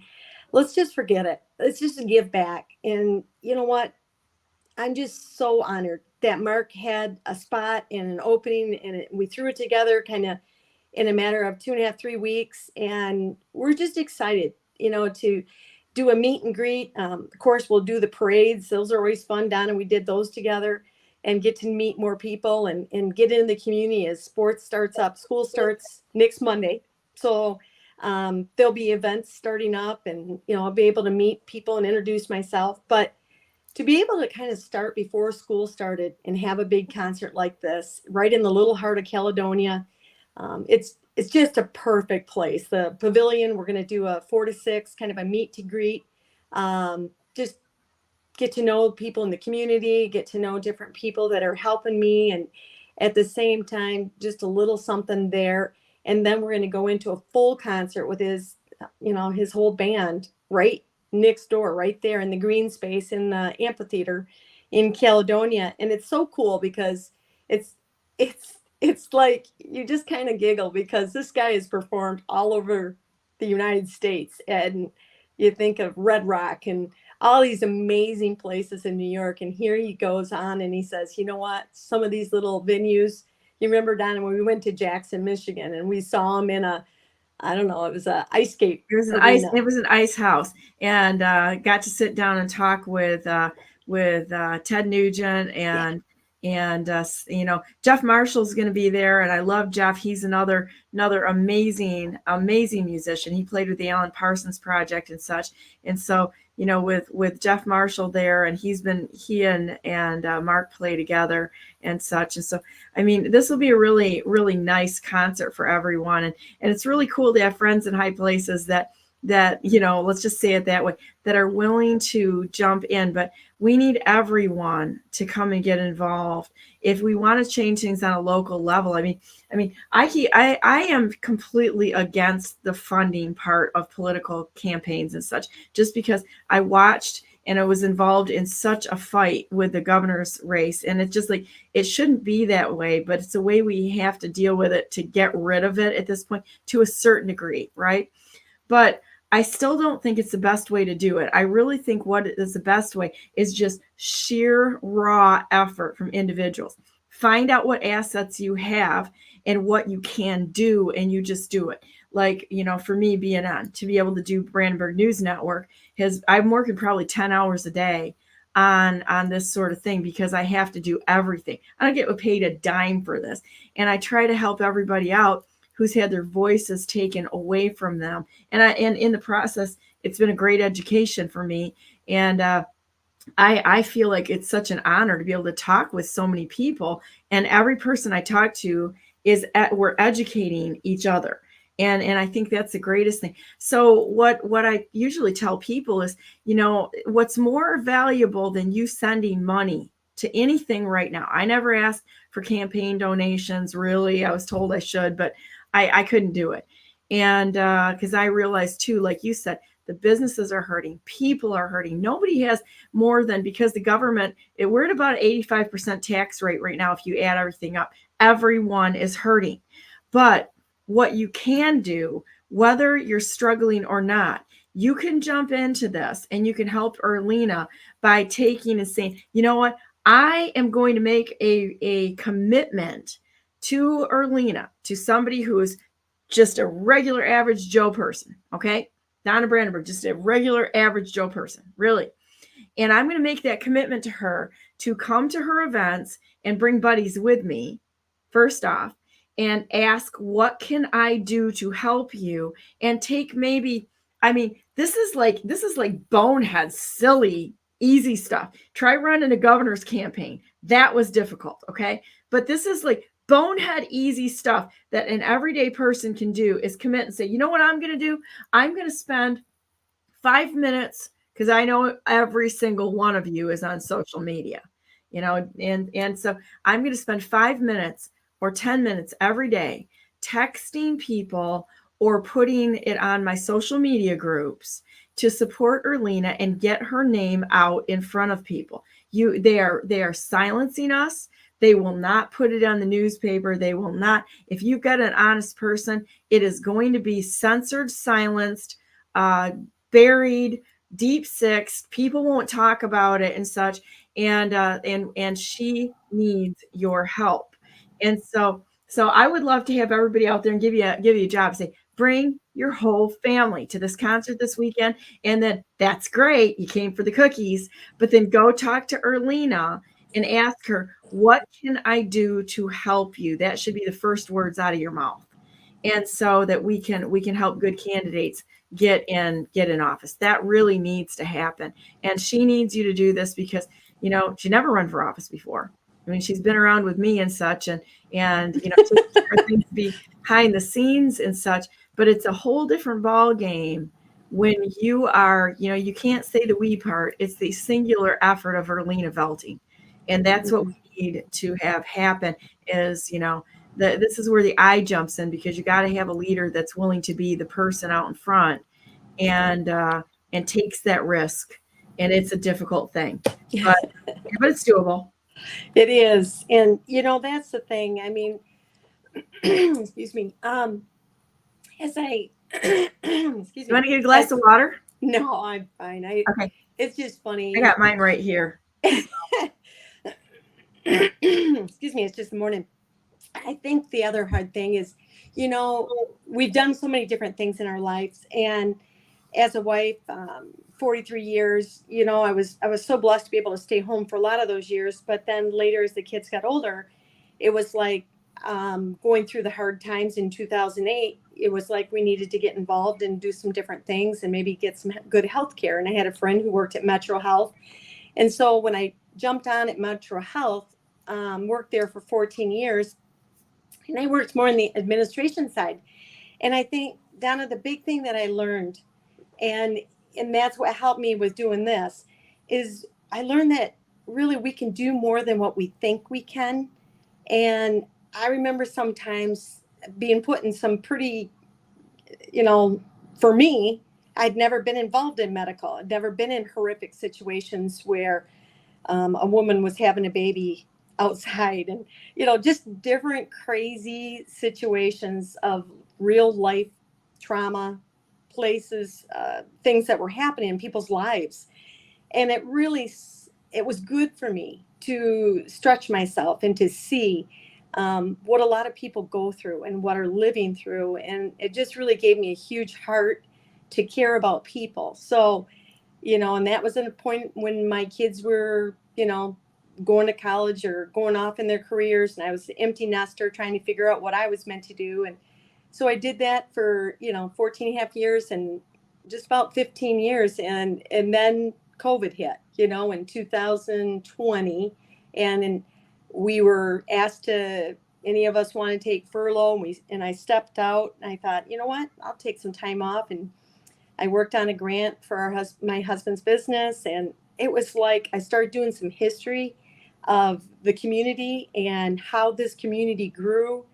And I got all the way back into the hard times of the Spanish flu, and back when our particular city was known for making furniture during the war. And what we had to do, we stopped and we helped we got involved in making parts for boats, for planes, with our aeronautical programs that we had in this part of the state. And I was just amazed.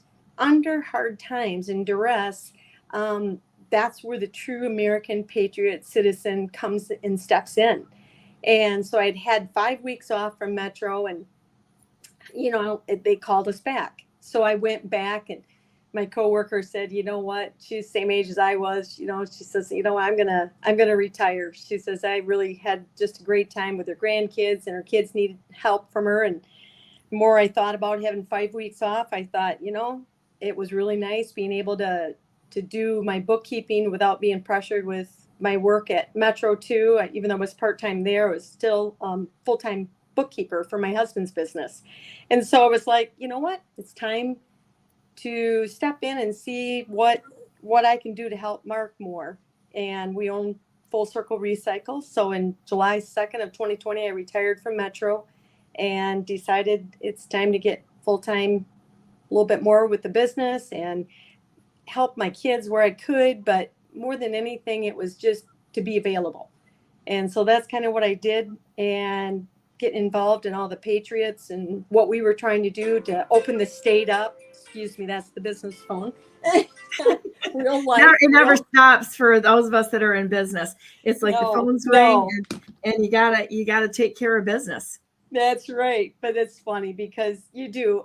We're a company, and as Donna bought some of our product, we're a crushing company, and we formerly bought the Consumers Ready Mix building on East Belt Line, and we own another location up in Grand Rapids, where right next door to Padnos, it's Full Circle Recycle, and we just crush aggregates when guys bring in their broken asphalt or their broken crushed or their concrete. We turn around and crush it with our crushers, and so it's been fun to formerly own a sand pit, and just to see all the ways in which, you know, we've been just going through life doing what we need to do and being business owners, and it's just been a blessing. And you know, so Donna, we're the real thing. We don't act like we're anybody special, but when we're needed, we step up and, okay, what can we do? And that's kind of what I was asked to do, and I'm excited to see what that looks like for the community and for the kids, and like I said, the staff.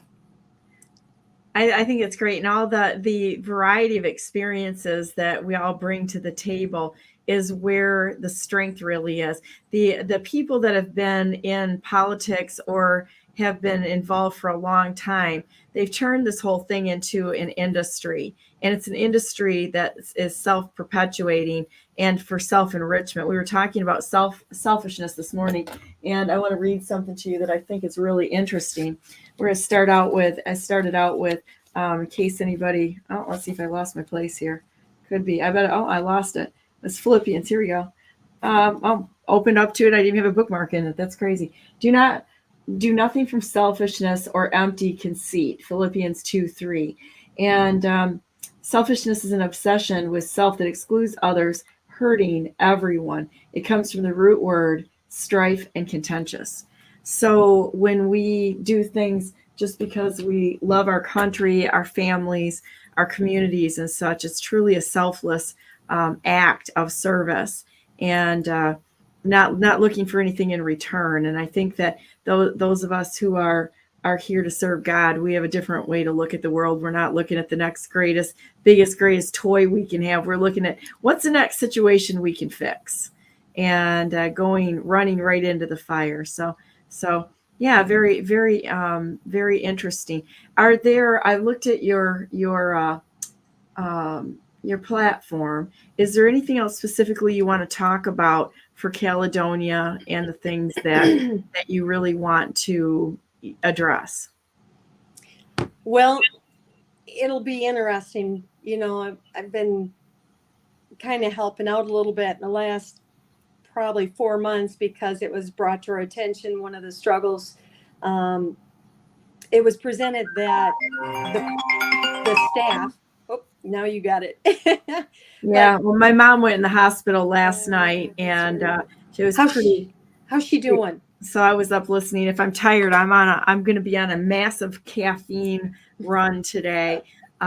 She's kind of okay, but I actually wouldn't have been surprised if she would have died last night. She was that in bad shape. But you know what? When people get to be in their upper 80s, there is that's a reality you have to face on a daily basis. And she's there.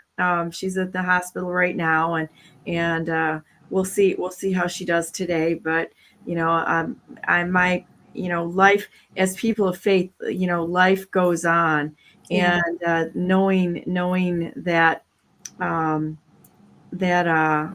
we're not afraid of either death or even loss, because it's part of life, and it doesn't end here. So I had a call. I think the last call was in the middle of the night last night. So we'll see. I assume that was a call from the hospital. So I'll check on this, when Jaleese gets on next. So see how she's doing. So, but thank you. Again, I think the big thing right now is just kind of looking at, anything hitting me. I hear lots of struggles with the budget, and everybody's trying to make things work. Enrollment's down. And again, it's always they have issues, but You know, when I helped at church years ago, and I worked in our youth department because our youth pastor had left, and we jumped in wherever we were needed. And I remember one of the guys that said he jumped in and helped too. He said, "There's a lot of things that are going wrong, but let's start with what's going right." And that was such a great place to look at it. I mean, we're always going to have problems. We're always going to have, fights, struggles with schools and parents and staff. But you know what? What's going on right? What can we concentrate? Where do we see the good things? What can we encourage? Where can we work to help benefit kids in a way that, hey, that's really cool. Let's inspire. Look at this athlete who was in the Olympics, and I'm sorry, I don't even know her name, but she's one of the graduates from Caledonia, and she won in the Olympics, and they're going to be a big, to do when she comes back into Caledonia, when she gets back from all this. And it's like, we want to concentrate on the good, because the bad is always there. And we just want to really know that we're working on those things. We're not afraid to deal with them. But at the same time, we don't want it to divide us, because remember, that's Satan's number one job. If he can divide and kill, destroy, that's what his joy is, but we really believe it's working together, working on teams, solving problems together. It's a give and take, relationship. And then when I heard these guys and what they're dealing with the budget, and I really appreciate our superintendent right now. He's kind of filling in until we find the next superintendent, and he's been incredible. I wish we could just keep him. But I had to run back. I left something there and I said, "Thank you. You're really doing a great job." And he said, "I'm trying." And I thought, you know what? How many times do we encourage people? It's so easy to jump on them and, why aren't you doing this, or the football program, or the, blah, blah, blah, and it's like, no, what can we do to encourage areas of growth and work on those problems? And we'll do that, but we're not afraid of it. But how can we see this in a bigger picture to help one another and to come alongside and walk through the challenges? There you go. And that's a great thing to focus on for everybody. Just jump in there and help. So there you go. There's the website for EarlinaVelting.com. And I'm going to see if I can bring up, I think it was on Mark's, where the address is in Caledonia, Michigan. What's the park? Green Dog Park in Caledonia, Michigan. Did you see that great little promotion he did, and it showed Caledonia on there? I don't know if I saw that one. If you sent it to me or texted it to me, I probably have it there. I have been putting this on my Telegram channel. Yeah. So let me see if I can grab it. It was great. He's in like 3 places this week, and then Caledonia's his last one, of course, on Saturday. And so it was kind of cute. He threw something out there with again, he's going to be at Shipshewana Friday night, where we're going to that one, and then Saturday he's coming to ours. So, I'm just honored that I can, was asked to help, and that I can get involved. And I really do. I hope that we can work together at these issues. Not everybody's going to get everything they want. We know that in life, but at the same time, if we can come up in the middle somewhere and do what's best for the kids, for the staff, and the budget that the school has. So yeah, it's going to be a lot of fun, and I'm really excited. Mark brings a lot of energy and momentum, and I just think it's a great way to kick off the campaign. So I'm super excited. Thanks so much, Donna, for having me on and Mark on and advertising this. I appreciate it.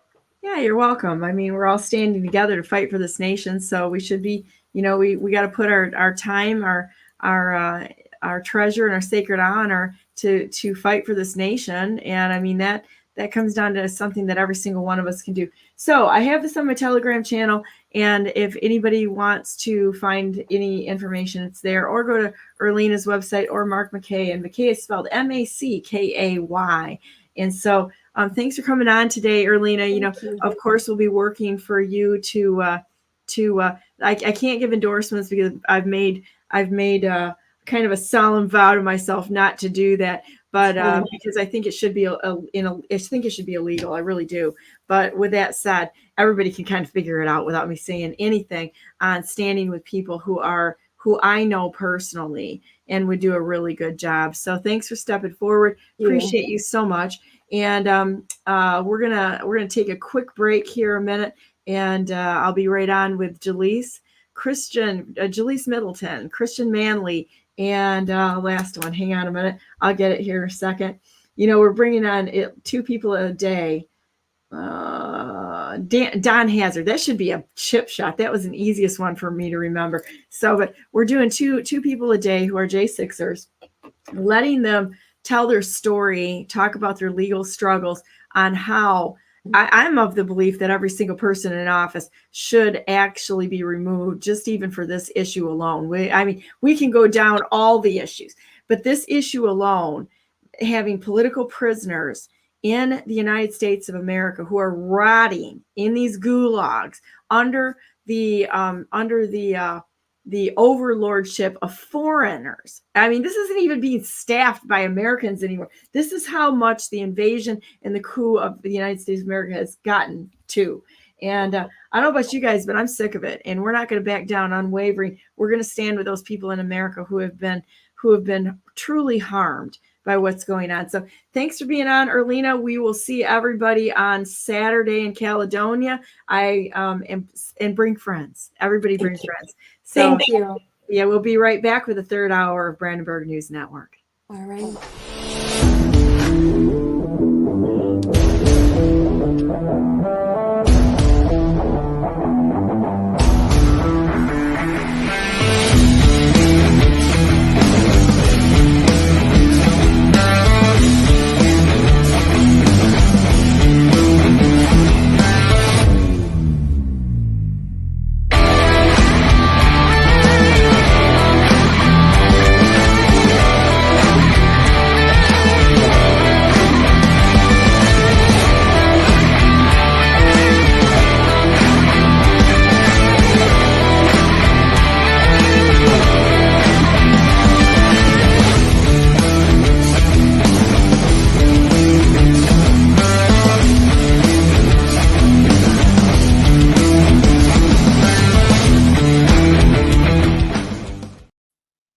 Good morning and welcome to the 3rd hour of Brandenburg News Network. I am Donna Brandenburg, and it is the 14th day of August 2024. Welcome to our show today.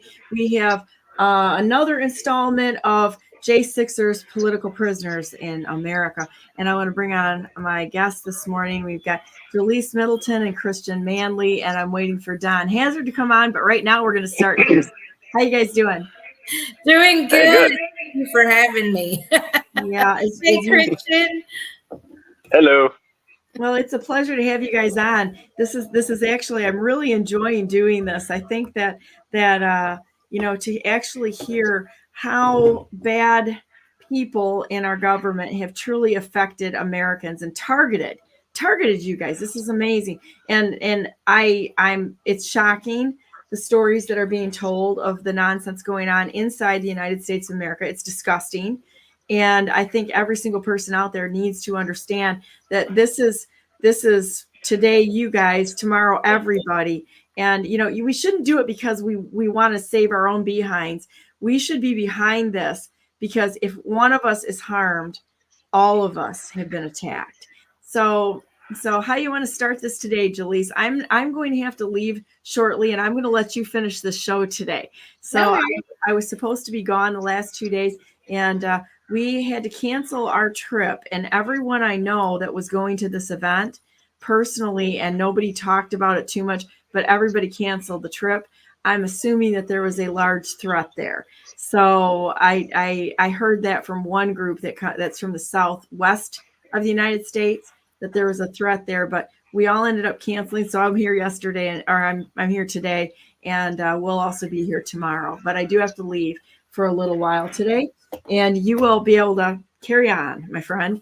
So how do we want to start this with Christian? Thank you for coming on, and then we'll just wait whenever Don gets on too. So Absolutely. I appreciate that. I love for the community to get to learn who we were before January 6th. Because, if you were a mom, you always like talk about your life before children. That's your BC.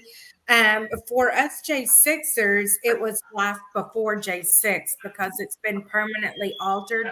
Our identity has been permanently altered. Life as we knew it has changed. And so I like for people to be able to see the person they were before the government tried to destroy them. And I say tried because I know Christians the same way I am. They might have thrown a shot at it, but they didn't get away with it. And so I would like for him to come in and give us a share of who were you before January 6th, Christian?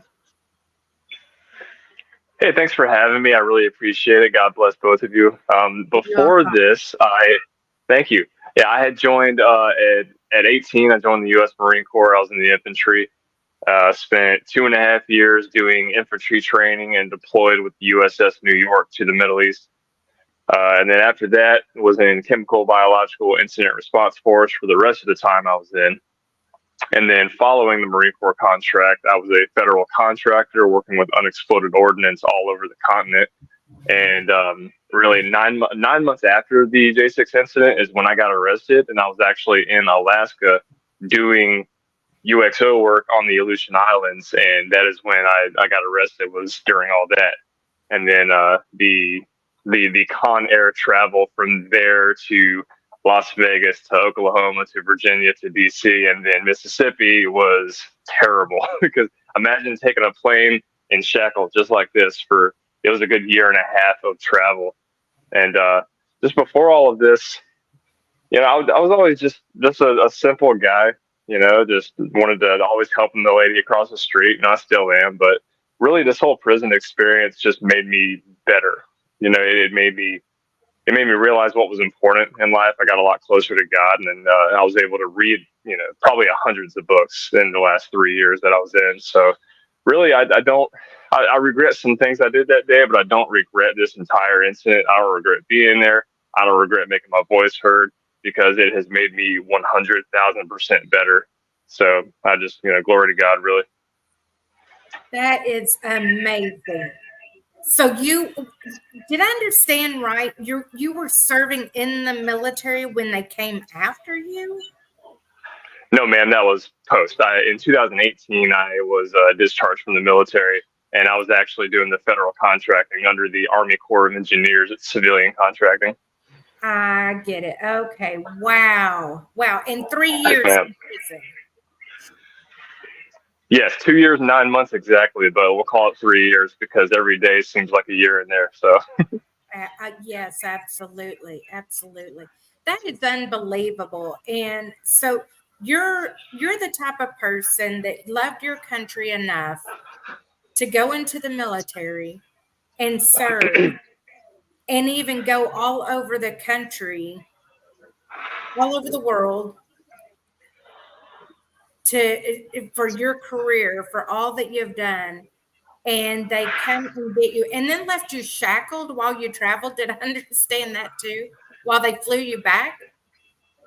Yes, ma'am. Yeah, prior to this, I had never really done a violent thing in my life. And to sit in front of the judge in Alaska and for him to kind of turn his nose up and say, I'm a danger to society, and, for them to just lock me up and not give me any bail whatsoever. I couldn't, I had all these automatic payments that were just decimating my bank account the entire time I was in. And everything I owned was in an apartment in Anchorage, and I lost every bit of it. So, I mean, they could have easily just let me get out for maybe a day or two to take care of my affairs, and I would have come right back to jail. It was never an option because, they just wanted to, there's like a show trial, basically. Like, oh, yeah, we're going to treat this man like a terrorist because he's dangerous. It's just, I've never been a dangerous man. They think that way because they're judging you based on what they would do in that situation because they are the terrorists. Our government has turned into a nest of parasites, and they are the terrorists that are committing crimes upon the people of the United States of America. So when they look and they turn the nose up at you, it's because they are looking at you, judging you through their lens, which is corrupt, totally criminal, willing to do harm to people instead of correct a problem. We've got to take this into a point of torture and abuse. I mean, they're torturers, they're abusers, they're domestic terrorists, and they're sitting in the seats of power.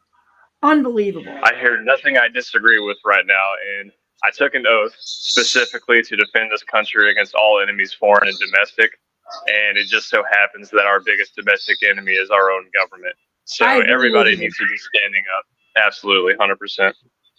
Yeah, we're so sick of this, Christian. It's unbelievable. You know, they may have gone after 1,600 people on J6, but I'm going to tell you what. I'm going to silence you a minute, Don. Because I'm getting feedback there. So if for some reason Hazard's halfway house is a little louder than mine. You what? Hazard's halfway house is a lot louder than mine, so you may have to like go muting in between when he talks. Okay. So that's a great point. You're at. Let's see. Hang on a second. Hey, Don, how you doing? I'm good. How are you? Good, really good. A little bit loud there, so I think we've improved it right there a lot. So we're good to go. Yeah, it's in this place. It's near impossible to find a quiet place. You I imagine apologize for that. No silence for him whatsoever. Wow. Well, that's okay. Yeah, if we can deal with it, we can deal with it with you. Yeah, that's right.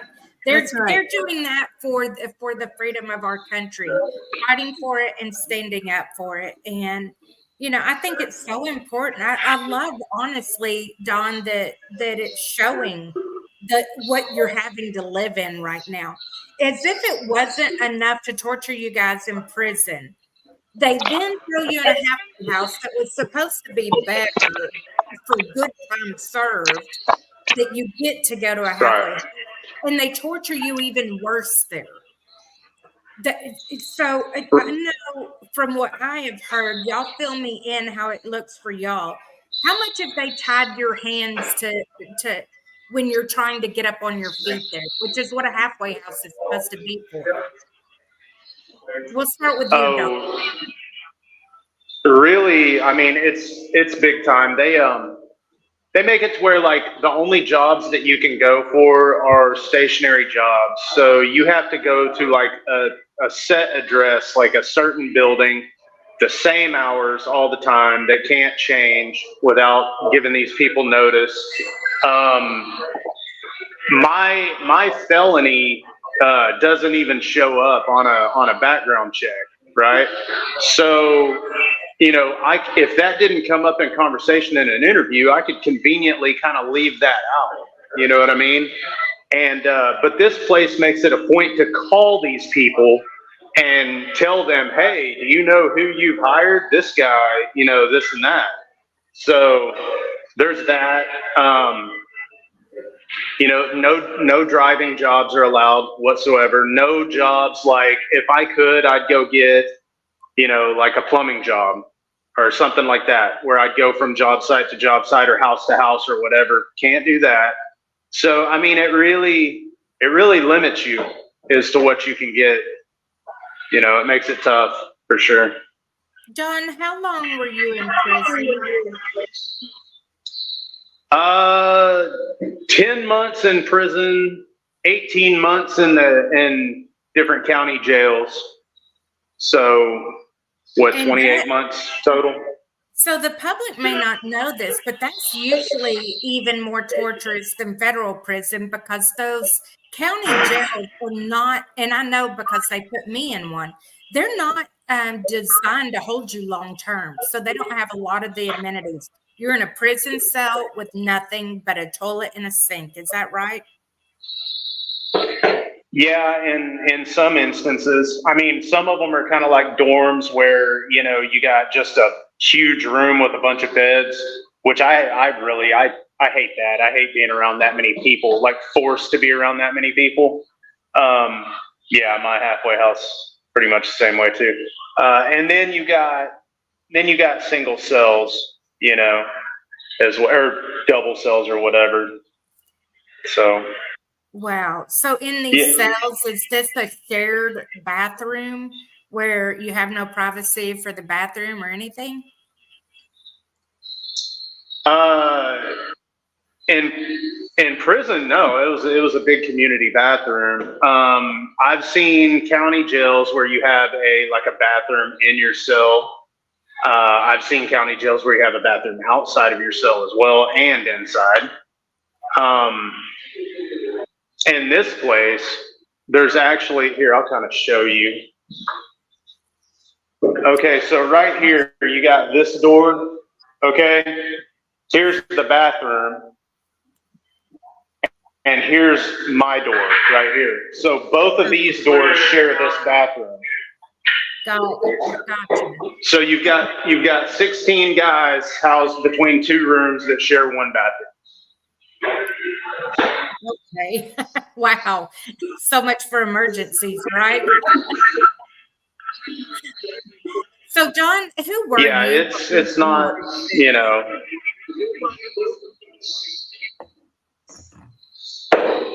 Oh, well, Yeah. it's kind of a loaded question. Just pretty much I'd say a regular guy from Texas. I mean, I was doing landscaping when I got arrested, working for a really good company and actual friend of mine, really good guy. You know, life wasn't very complicated. It was fairly easy. I've never really been like the criminal type at all, you know what I mean? So it's not like I was in and out of trouble or anything like that.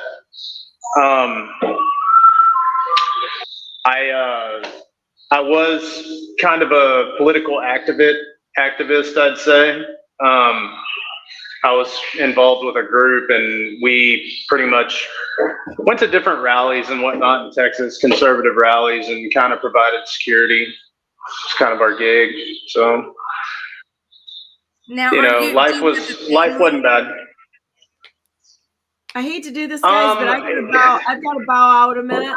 And so I'm going to let you guys continue on. And I'd like to have your phone numbers, Don and Christian. So get those to me so that we can continue to communicate. We'll have you back on again. And so, but carry on, Jaleese, and I will see you tomorrow. But I'm really thankful that you guys are willing to tell your story, and we will give you a voice and call these traitors out that have abandoned you and set you up in the Fed's direction. So you guys have a great morning, and we'll see you tomorrow. Thank you so much. All right, pleasure. I appreciate all you do. Definitely a pleasure. Thank you. You might want to mute when you're not talking. You might want to mute, Don, just to cut the noise. Okay. How do I do the? Let's see. The button on the bottom left, Don. Oh, okay. Excellent. Fantastic. Thank you for doing that, I Don. can hear again. You're welcome. Yeah. You guys have a wonderful day. Don't forget to pray when you're done. Thank you so much. You as well, Donna. Thank you. So I'll be in touch. the question that I have in this, guys, you know, do y'all have families? You know, I mean, what's happened with your families since all of this? Oh, I have a good one on that one. My grandparents are very conservative, so they were always very supportive. But my father was a bit more kind of moderate left leaning at the time, so we kind of had some issues. Like, you know, maybe thought I was a little crazy at the time, but since then he's, you know, a lot more information has come out, especially since the Twitter files and everything. And the government actually, he had a top secret clearance, and they actually took away his clearance because of me. So just completely unrelated. Like, you know, your son does something, we take your clearance away. That just makes absolutely no sense. And that kind of ruined a few things for him at the time. And, you know, I've felt bad about it, but I mean, yeah, it's just that shouldn't be related whatsoever. So, and it was kind of, I would say, the evil of our government, the evil of these tyrants. That's not America. If anybody out there is questioning, you know, my America, my government would never do that. You're right. Right. Your government wouldn't. That should show you that there was a coup that occurred November 3rd of 2020. And these tyrants are going after any and everybody.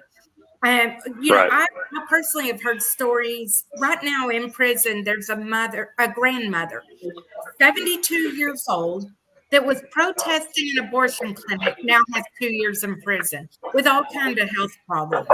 And as they will attest to, there is no accommodation for health problems in the prison system. There is no medical care. Not really. No, nothing serious. Yeah. I've seen people come back, and I've had someone get in touch with me that was arrested here in America for a meme. She was charged with felonies for assaulting the first family because she reshared a meme that said Hunter Biden did not kill himself. Okay, this is the America we're in now. And your January 6th defendants are the warriors standing in the gap so the government cannot get to you right now. We're showing the tenacity, the perseverance, the love of Christ, the warrior spirit to stand on truth, not budge, not back down, not give in, not be defeated. We can be pressed but not crushed, persecuted but not abandoned. We will stand in this gap because we have to. And if we don't, our loved ones, our grandchildren, your grandchildren are all going to pay the price for this. Imagine you as a little girl, when you could out doing cartwheels and playing. And now imagine the new America where they tell you when you can come out of your house, how much you're going to eat, how much you're going to earn, and that you cannot go and worship anybody other than the leader of that country. Now, keep this in mind because that's where we're headed. So what say y'all about that? Well, really, my entire involvement politically began with COVID, because before this, kind of a pot smoking hippie, not going to lie. So COVID happened and I was traveling a lot for my job, and I got to witness firsthand all the craziness all across the country. I would walk into Walmart and the employees would be chasing me down, trying to make me walk a certain way and wear a mask. And I'm just like, what in God's name? And like, I knew I was surrounded by idiots, but I didn't know it was that many. You know, I felt like a lone voice in a sea of robots and AI who were just, kind of falling in line.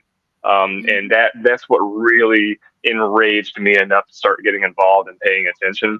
And then the election happened and it was just all over from there. And the rest was history. I had to get involved. So why did you go to Washington, D.C. on January 6th? Well, because I was, obviously a part of the crowd who saw a lot of issues with the election. Because, again, I've traveled a lot. I don't even know a single Biden supporter. Where are these people? I don't even know. So all I saw, like, who are these people? So all I saw was Trump support all across the country. Okay. So I'm like, okay, logically something is up here. So, and then that famous tweet came out, January 6th, be there or be square kind of thing. And I'm like, all right, you know what? I'm going to show up, and I don't know what's going to happen, but I'm just, I got to be there. Right. And I showed up with body armor and bear mace because I was under the assumption, kind of like Hazard was, that, maybe BLM, Antifa, there'd be some leftist weird stuff going on.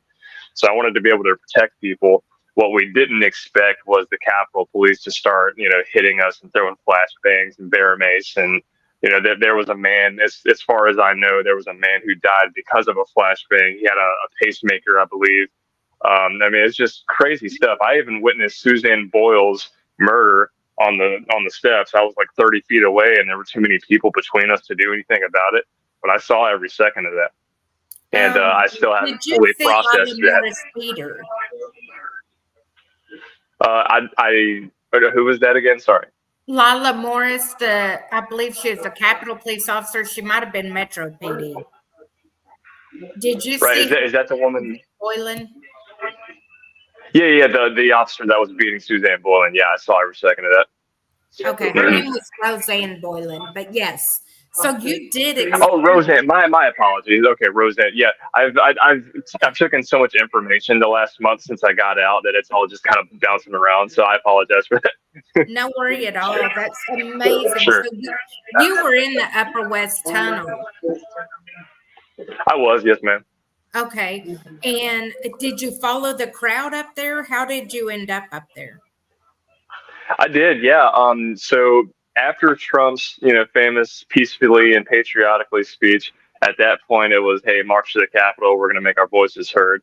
And then I marched with the crowd, to the Capitol. And then by the time we got there, we start to see, flashbangs are going off. People are getting thrown downstairs and beat over the head. And there was just this feeling of, oh my God, we have to do something in the crowd. And people were just like, hey, this is it. We got to get up there and do something.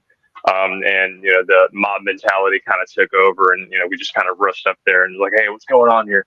And then the rest is history. And Christian, I would assume if you spent 3 years in prison, they charged you with felonies. Do you mind sharing with us what felonies they were? Yeah, sure. I initially had the 13 or 14 charges that I think everyone had, but we ended up settling on the assaulting and resisting, impeding certain officers with a deadly or dangerous weapon. That one, that's kind of a mouthful, and it's extraterroristy, but really realistically, I sprayed some mace, I threw some stuff, and I yelled a lot, and I was just a scary dude with body armor, I guess. So, they definitely took full advantage of the image I portrayed that day to make it look worse.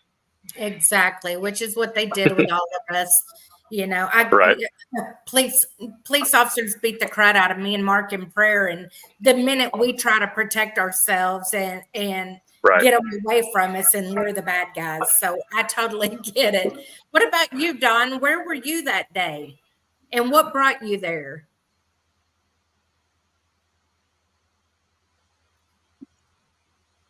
Oops, you muted back. Sorry. There you go. I got a little bit of a delay on my end. I believe I was on the northwest side. I wasn't at the tunnel. My altercation with the police happened on a stairway. The crowd, thousands of people bottlenecked into this one little stairway going up. It was outside the building, but it was going up toward the Capitol. And there was so many people that bottlenecked into this small little area that it was like, I'm like, man, the cops are guarding the stairs and not letting us go forward. And I thought I'd like to go back, but I mean, there's a sea of people trying to come this way. And it's going to take me hours to make it, through all these people. So I was like, I got to go up these stairs. I have no choice, really. You know what I mean? And a couple guys ran before me and tried to make it past the police and get past them up the stairs. They got caught. And I was like, okay, well, diversion. Maybe I can kind of sneak around this way and I'll be fine. Well, I proceeded up the stairs. And one cop happened to turn around and see me, and he runs at me and. Oh, I lost him. Oh, he's got a delay. Let's give him a minute. Come back, and the next thing you know, I don't even know. I got maced from somewhere. I didn't even see where that came from, but I was totally blind. And I just felt, I was getting jumped by God only knows how many officers, And then I was pretty much airborne, like flying. I knew I was flying down the stairs. So I guess they, shoved me down the stairs or whatever. And so I land at the bottom of these stairs. I'm face down. I got a dog pile of cops on top of me. And, they're hitting me with billy clubs or with their batons and whatnot. And I remember one screaming in my ear, "Don't you effing move, this and that." We're resisting, and I'm like, no, I'm moving. I'm resisting for sure. So I just pretty much all I could do was just crawl with this whole pile of cops on top of me. And I knew, I was like, man, I landed at the bottom of these stairs. I think all the Patriots are this way. I'm trying to get back to my people. Maybe they'll get all these cops off. Maybe they'll help me. Well, sure enough, that's what happened. From what I was told, they shoved all these cops off me. They scooped me up, took me to a safer area where I could wash my eyes out and whatnot. And, you know, for a long time, I thought that I had nothing to worry about. Like, I thought, well, the worst that they could get me for was resisting arrest on the stairs. Because, I mean, I did pull a smooth little double leg takedown on a couple of the officers that first grabbed me. And, but, you know, it wasn't to hurt them. Like, I came to a point where I was like, oh man, you know, this is bad. The situation's gone south. Do I fight back or do I just try to get away? And I was like, I'm just going to try to get away. Because in the end, you know, Trump supporters back the blue. I didn't go there to get into it with any cops. I went there under the assumption that I'm going to get into it with Antifa and Black Lives Matter and left-wing hate groups. So getting into it with the U.S. Capitol Police or Metro Police was not something that I had planned, and it took me by surprise, you know. Yeah, you know, So, that's what I want the viewers to hear there, Don, is none of us went there thinking that we're going to have an altercation with police.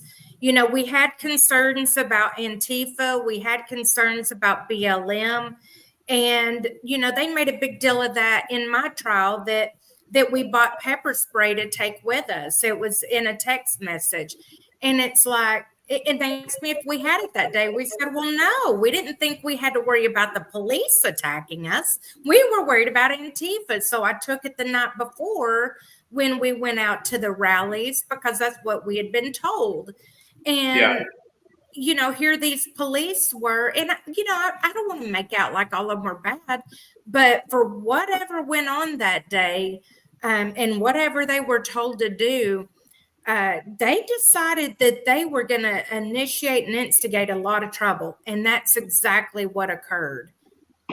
Yeah, that's a good distinction, Jalise, is, you know, the fact that not all of them are just bad. You know, we're not trying to paint a big brush stroke over the Capitol Police. I mean, a lot of them are honorable people. And it was just, you know, them were victimized too that day, not just by patriots that maybe got caught up in the moment or, you know, become fearful because like Don said, you know, I was there. I was on a front line, but right in front of the bike racks on the northwest side. And, yeah, you couldn't go back. Your only option was to go forward. And, and, you know, I kind of looked at it that, you know, the Capitol Police were kind of shanghaied in this situation too. I don't believe they knew what the plan was for that day, but I full on believe it was a complete and utter total setup. And I believe they threw them to the wolves. There might have been a few on the inside that were liberal minded and they're like, you know, part of the plan. But I think for the most part, those were innocent people getting victimized also. well, think about it like this. 100%. If you wanted to rig a football game or something like that, all you got to do is get a couple referees and a couple star players on your side, and there you go. That's the game is thrown. You know what I mean? So I think that's what they did.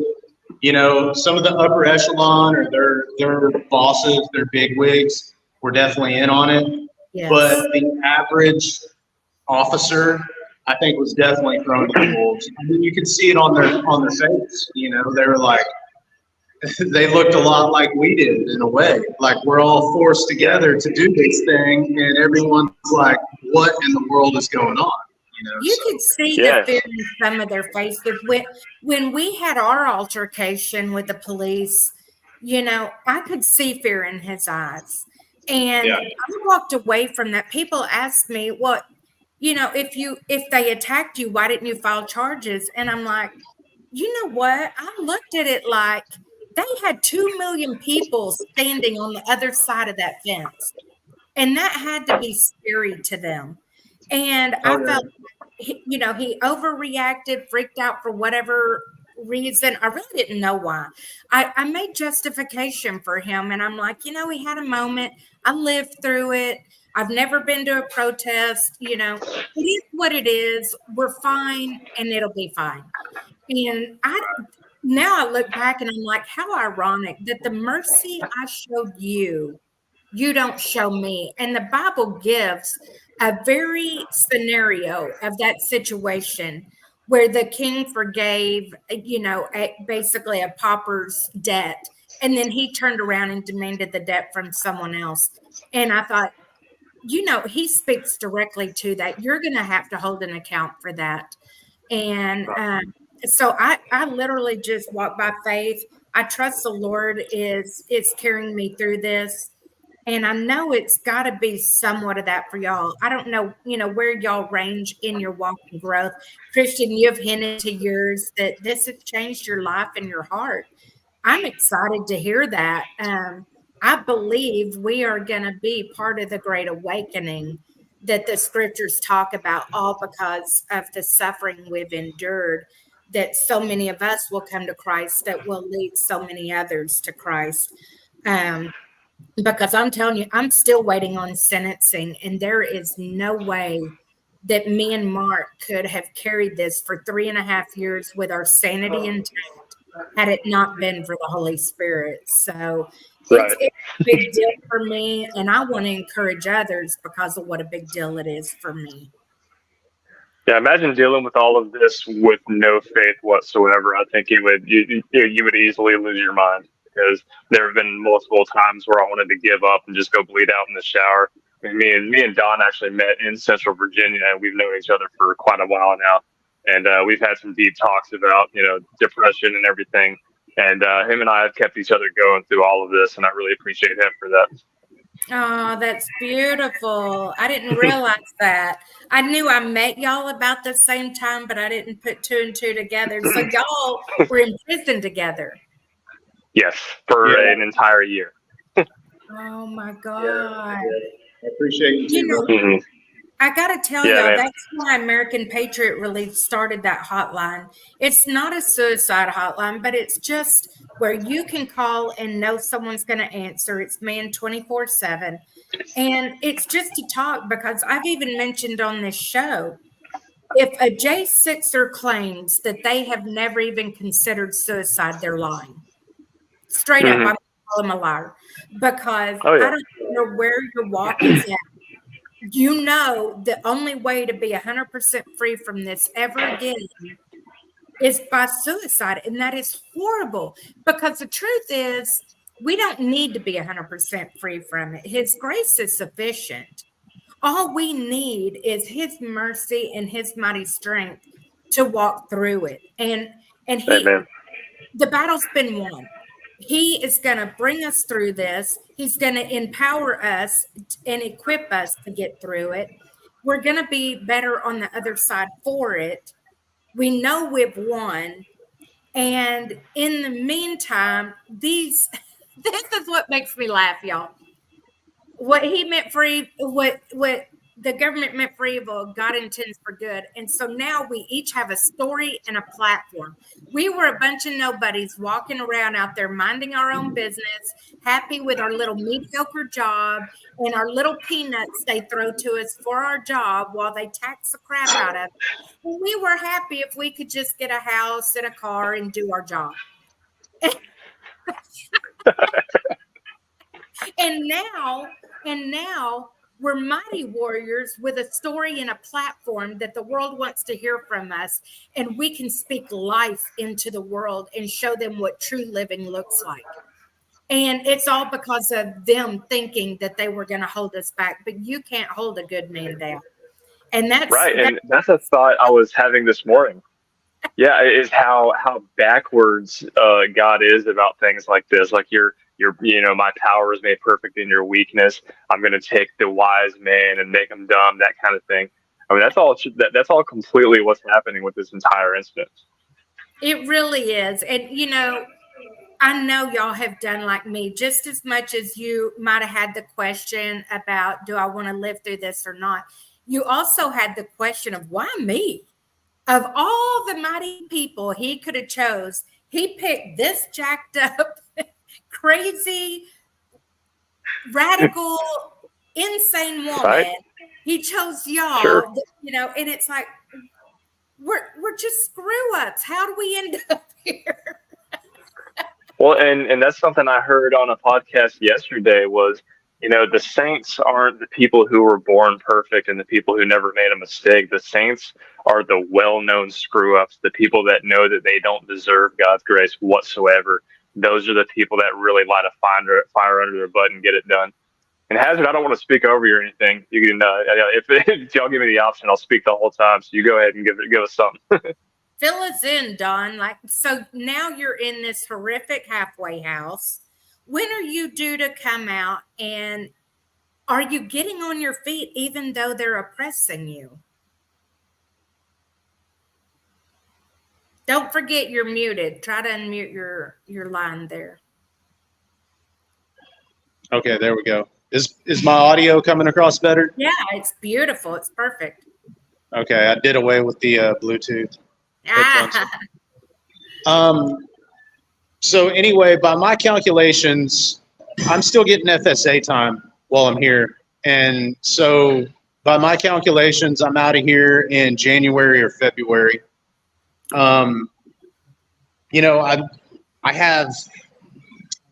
Unfortunately, I have no set place to go right now, which is fine. I mean, I'd rather, get a job, save money, get my own place, this and that. You know what I mean? I'm 46 years old. I'm really not trying to go roommate with anyone or move in, intrude on whatever they got going on. We all have lives, we're all grown adults. So, my plan is save money, get my own place. The only problem with that so far is I thought that I would have had a job a long time ago. I mean, I've been looking for a job for months now, for I guess 4 months, and have just yet to found. I found one, a maintenance position at a hotel, but once they found out that they had to deal with this place, they were like, no, never mind. You know what I mean? Like it was a hassle to deal with these people. So, right. Yeah. Right. I'm glad you this said that, Don, because that I've been passed up on like 4 different employers just for that reason. Like, oh yeah, we don't want to deal with that. Oh, and the J6 thing, yeah, no, thank you. You're a terrorist. It's like the felony doesn't matter, but dealing with the halfway house is what the big deal is. Or do they have a problem with they're scared of trolls basically going after the company for hiring a J6er? I mean, it could be a little bit of both, but in my experience with the one job that I definitely landed, it was just dealing with this place. They're like, oh no, never mind. That's too much trouble, So, and here's the deal. Like these halfway houses, if they were really about like people getting it together and reintegrating back into society and this and that, they'd give you the freedom to just go get a job.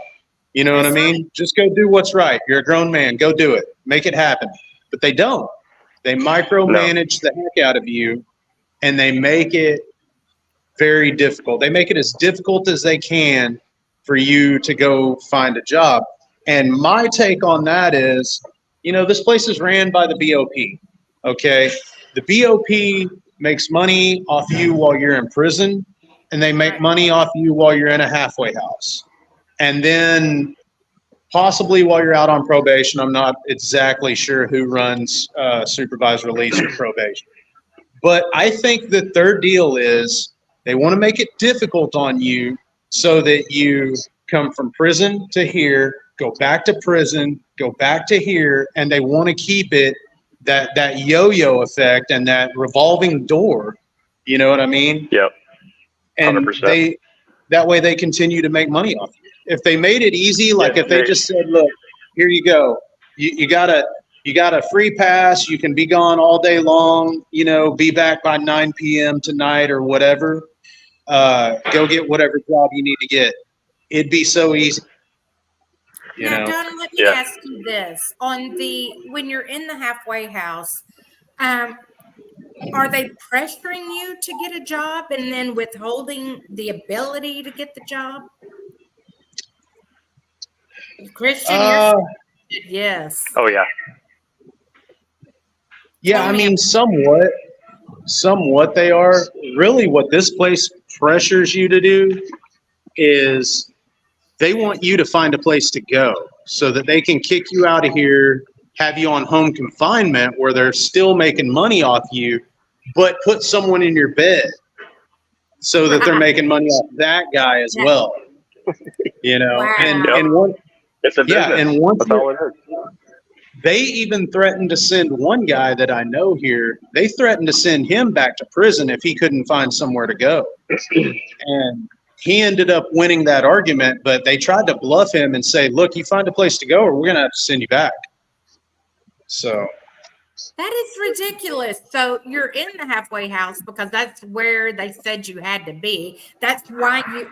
So if the viewers don't understand, if I'm understanding, y'all have to fill me in because y'all are further along in the process than me. I'm on home confinement, so my jail is in my house.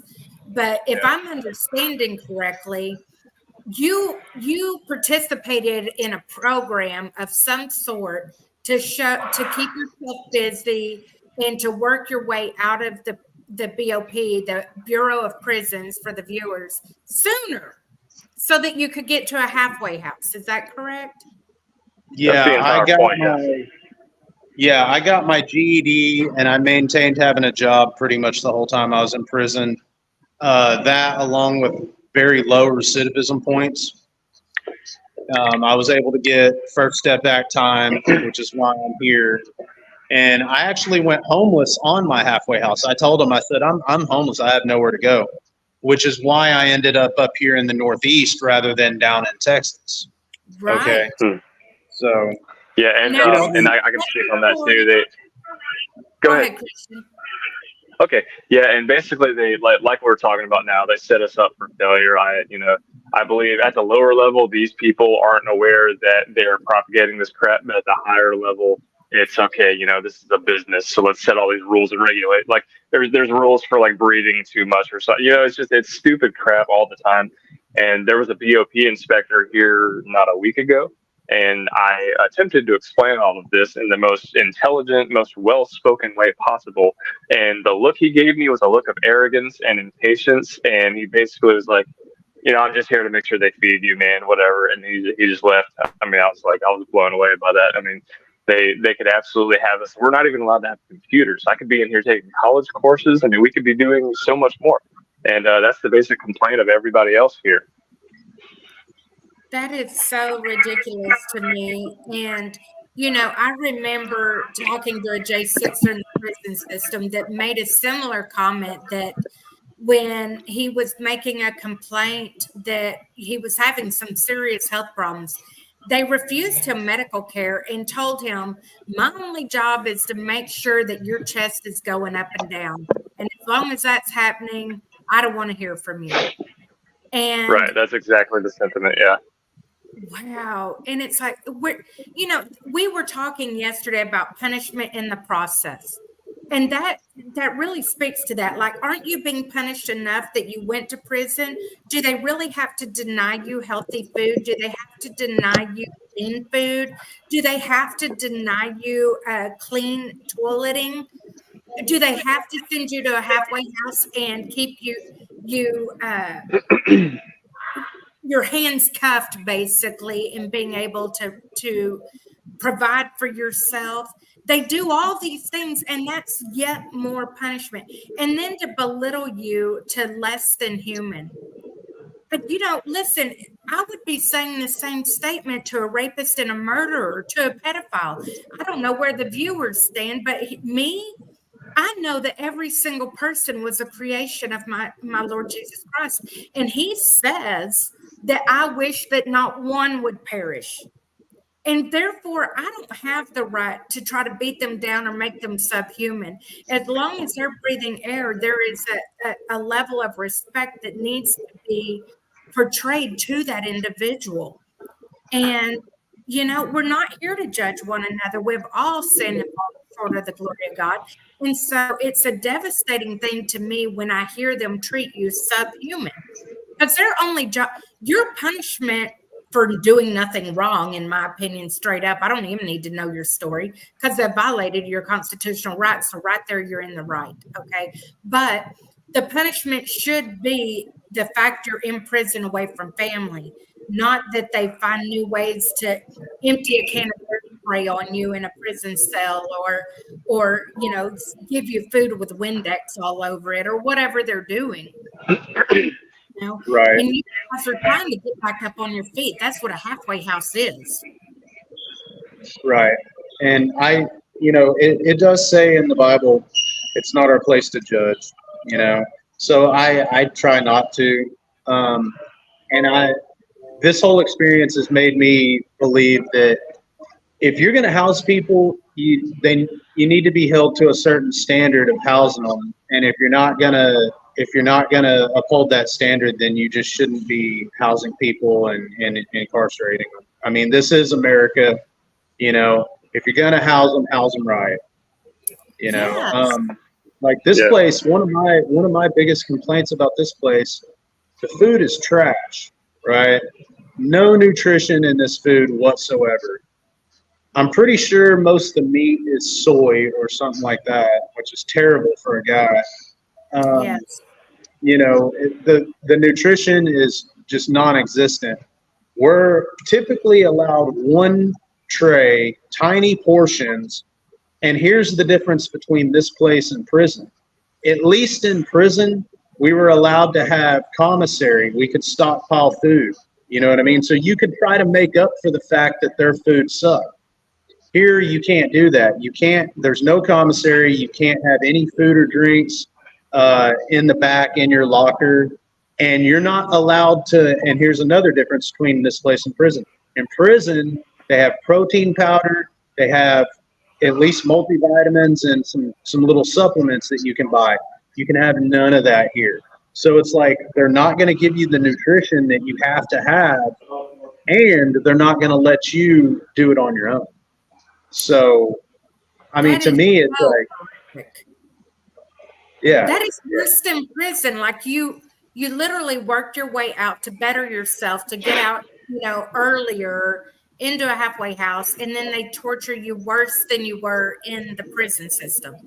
You're right about this boy. I can remember a story coming out on the outside about the guys in the DC jail that when we took the house after the election and we had more Republican representatives.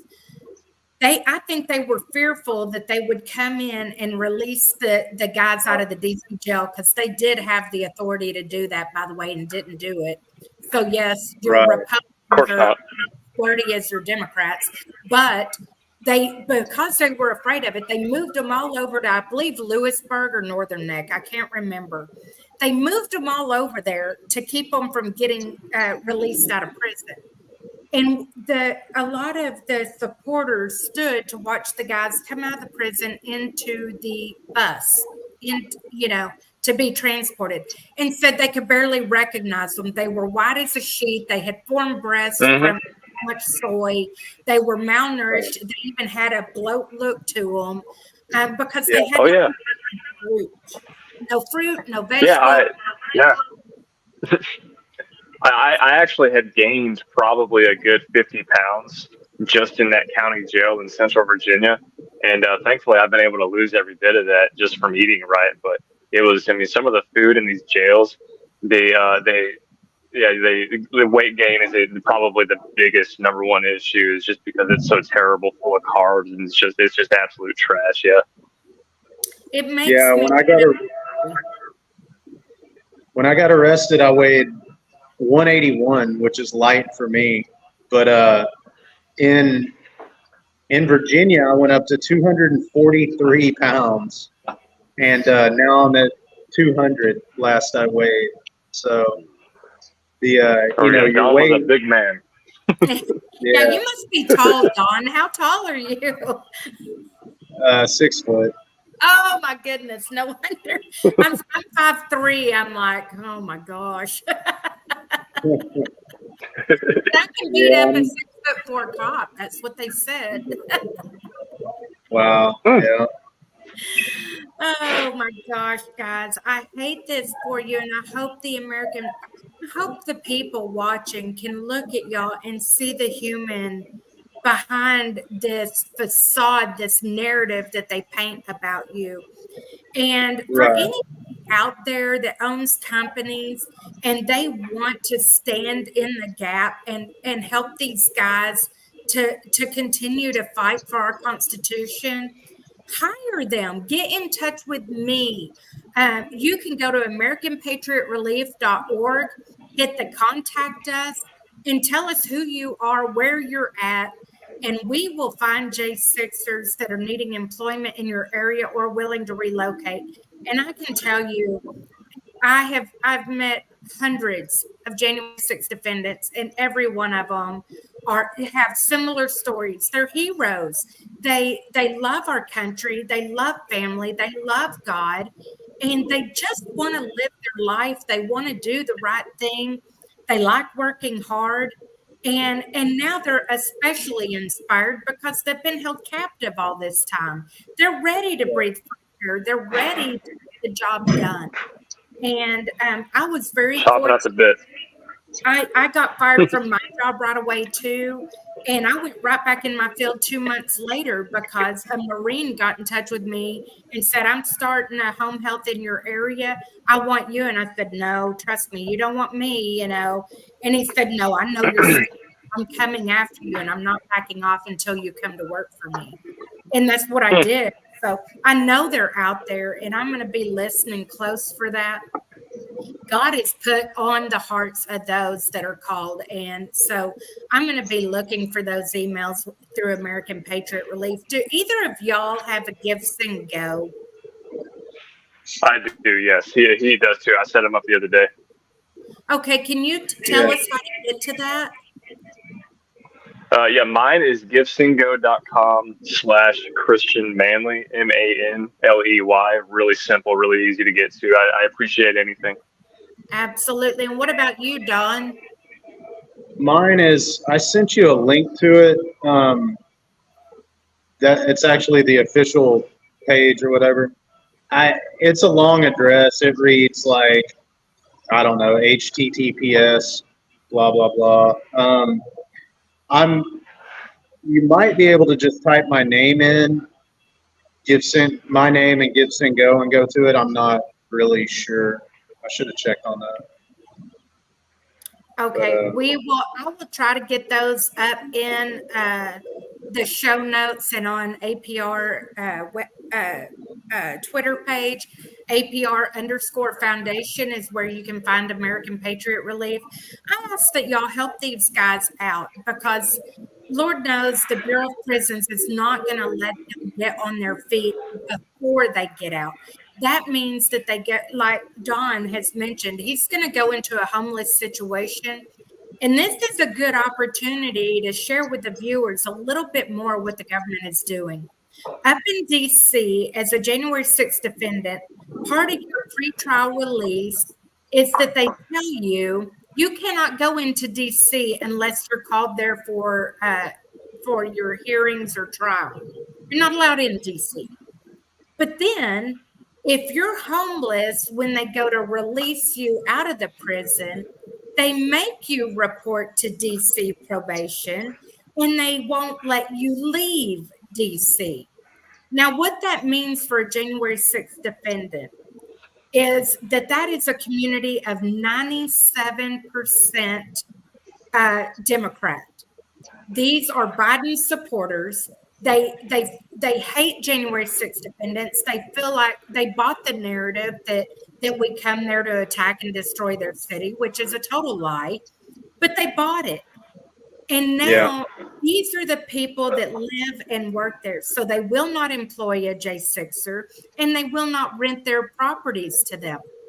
So that leaves them homeless trying to survive in Washington, D.C. for a year. And heaven forbid they had a family somewhere, they can't see their family.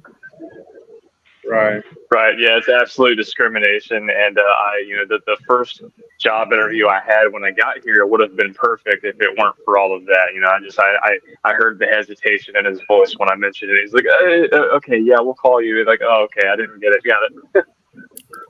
But then the Lord clarified to him that you're to hire him. I tell people that I come in contact with all the time, I can sleep well on my pillow at night. The question is, are you going to be able to, based off how you treated me? Right. I agree.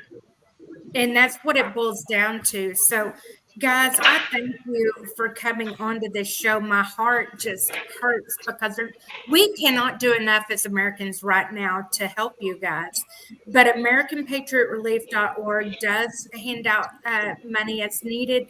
All these guys got to do is go to our website and request funds, and the board will evaluate those. If we've got a penny to our name, we'll make it your penny. We are here for y'all. We love you so much. We thank you for what you're doing. We see the truth, and we want the American people to see the truth. And is there another way that we could support you or help you right now?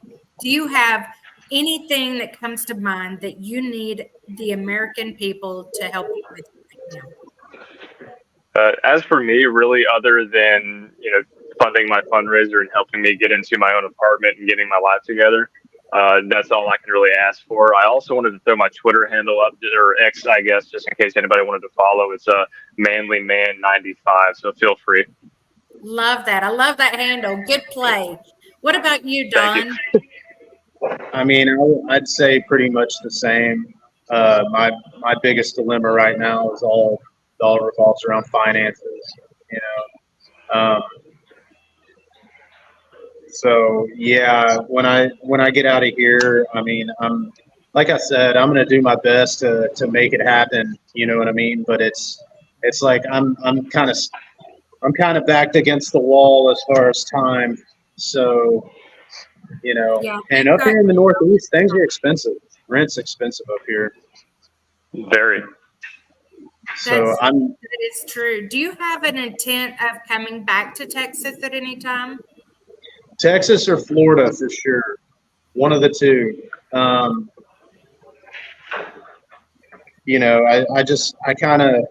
I'm definitely coming back down south. I can't wait to get out of the Northeast. Well, Texas is ready and waiting for you. We have a team of J6ers that own companies that are ready to reemploy and help get you back on your feet. A lot of it's walking by faith, but just know there's also J6ers ready to house you. I know you can't live with another J6er. You can't communicate with a felon, all that good stuff.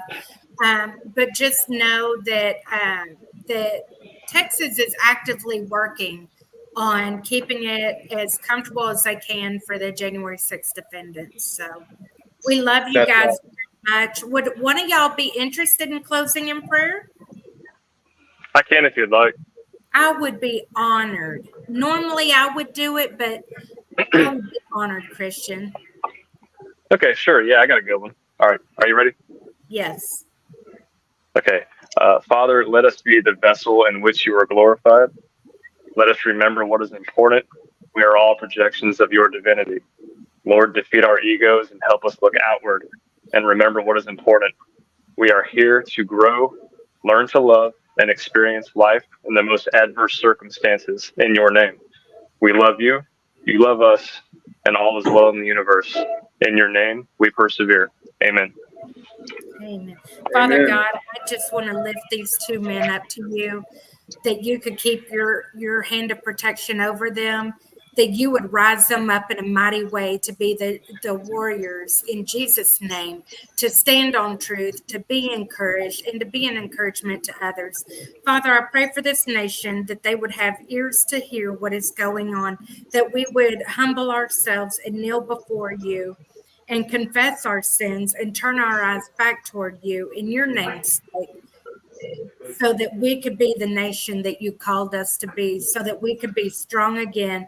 We could be the lighthouse for all the world to see. May you be glorified in all that we do. We trust you and praise you, Lord Jesus. Amen. Amen. Thank you Amen. guys so much. And I know it's not easy for you to come on these calls in the environment you're living in. It's probably not easy to do anything. I can hear the noise. It's not easy to sleep. It's not easy to have a conversation. Nothing is easy for you. But I want you to know that we are praying for you, that we see you as heroes, and we want you to keep up the good fight.